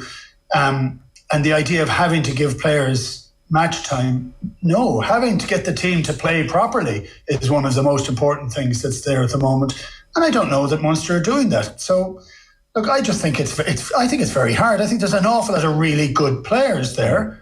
And I don't think they are world beaters, but I think whatever new coach that we bring into Munster, that comes into Munster, they need to be a coach that look at the players that they have at their disposal and have to improve them and have to play a style that suits them. Because at the present moment in time, I don't know if either of those things are true. It's nice, isn't it? It's satisfying. It's like I was, people kind of worry about going back to work and that, it's all bad news and that the new year's off to a bad start. And then you see this to Novak Djokovic and you're just like, oh, thank God. Like, just the idea of it. I hope, whatever about a year till Sunday or Dubs documentaries, there are several like Border Force Australia, live or not live, but reality shows. I hope to God he signed a release to turn up on one in the next year, because that will just make my millennium. Just seeing him being quizzed saying, it says here you've had COVID in the last 6 months. Can you provide proof of that? And suddenly he clams up. But you have permission, should it happen, to dial back into the show with breaking news if they do take to the streets in Belgrade. They have done in the past for loftier reasons. I'm not sure Novak Djokovic not getting into Australia will be worthy enough of that. But it's an interesting stance from his dad, I'll say that much. Yeah, it sure is. I've never quite get into those airport control, border control shows. You bloody will now. Well, if there's a Novak Djokovic edition, I'll obviously watch that one. And Goran Ivanisevic, by the way. Apparently the word is Djokovic hasn't been allowed access to his phone. Right. But wherever Goran and his trainer, I think it's his dietitian or his trainer, they're posted in another room, and Goran has been posting photos, or at least one anyway, on his Instagram in the past while, just waiting, bored, nothing going on. Try and read the caption of this one. Not the most usual trip down under. Shocked face, shrug face, mind blown face, right, in terms of his emoji use. Right. While he's there with two individuals in the background. One of them is the physio Ulysses Badillo. The third individual there isn't identified, but it's a story, isn't it? It's brilliant. I mean, I'm not sure when his father tweeted, but it's currently 25 past 6 in the morning in Sydney. So presumably he's been in that room for the last number of hours. So he's basically been up all night sitting in this room. Yeah. Yeah, and they'll want proof of, because they're really hard ass. Obviously, anybody who's seen these shows knows this. But in terms of COVID-19 and their regulations and the protocols down there, they're obviously extremely strict, and this is why it's been put up to them. There's a couple of reasons that the visa that they applied for him to get into the state and into the country wasn't the proper one. So that's one issue. Yeah. The other is the medical exemption, which obviously is the grounds on which he's being supposedly allowed travel to Australia. The belief is that his reason for him not having a vaccination is that he had COVID in the last 6 months. Right. But if he had COVID in the last 6 months, that means it was more than likely the original strain, or it was Delta, and it's been shown that obviously you can get Omicron within the 6 months of being dosed up with the other variants. So I don't know if he has much of a leg to stand on in terms of getting in. I think it would get him in. I don't think if it comes down to strain. So if he did have it in the last 6 months, that would explain his exemption. But we'll see. I mean, to be fair, we shouldn't really be speculating on one individual's situation, but obviously he's brought some of the speculation on himself. It's a big old trade-off. It's a huge trade-off. I'm surprised when you do those polls that so many fans are willing to go along for that ride, and say, yes, sign us up. I'm not shocked. I get it. I mean, there's going to be an exciting 20, 30 years ahead on the football field, but I am surprised that it's such a majority. Yeah, and I can see exactly where you come from, but the problem is, what is the alternative for Newcastle United fans? They had 14 years of an owner who they wanted rid of and would have taken basically any other owner, weren't able to get rid of him, and then the only takeover that was on the table was this, and so it's so those polls may be skewed in that sense. I don't know, because we haven't got an alternative. Yeah, is Mike Ashley not better than the Saudis in this instance?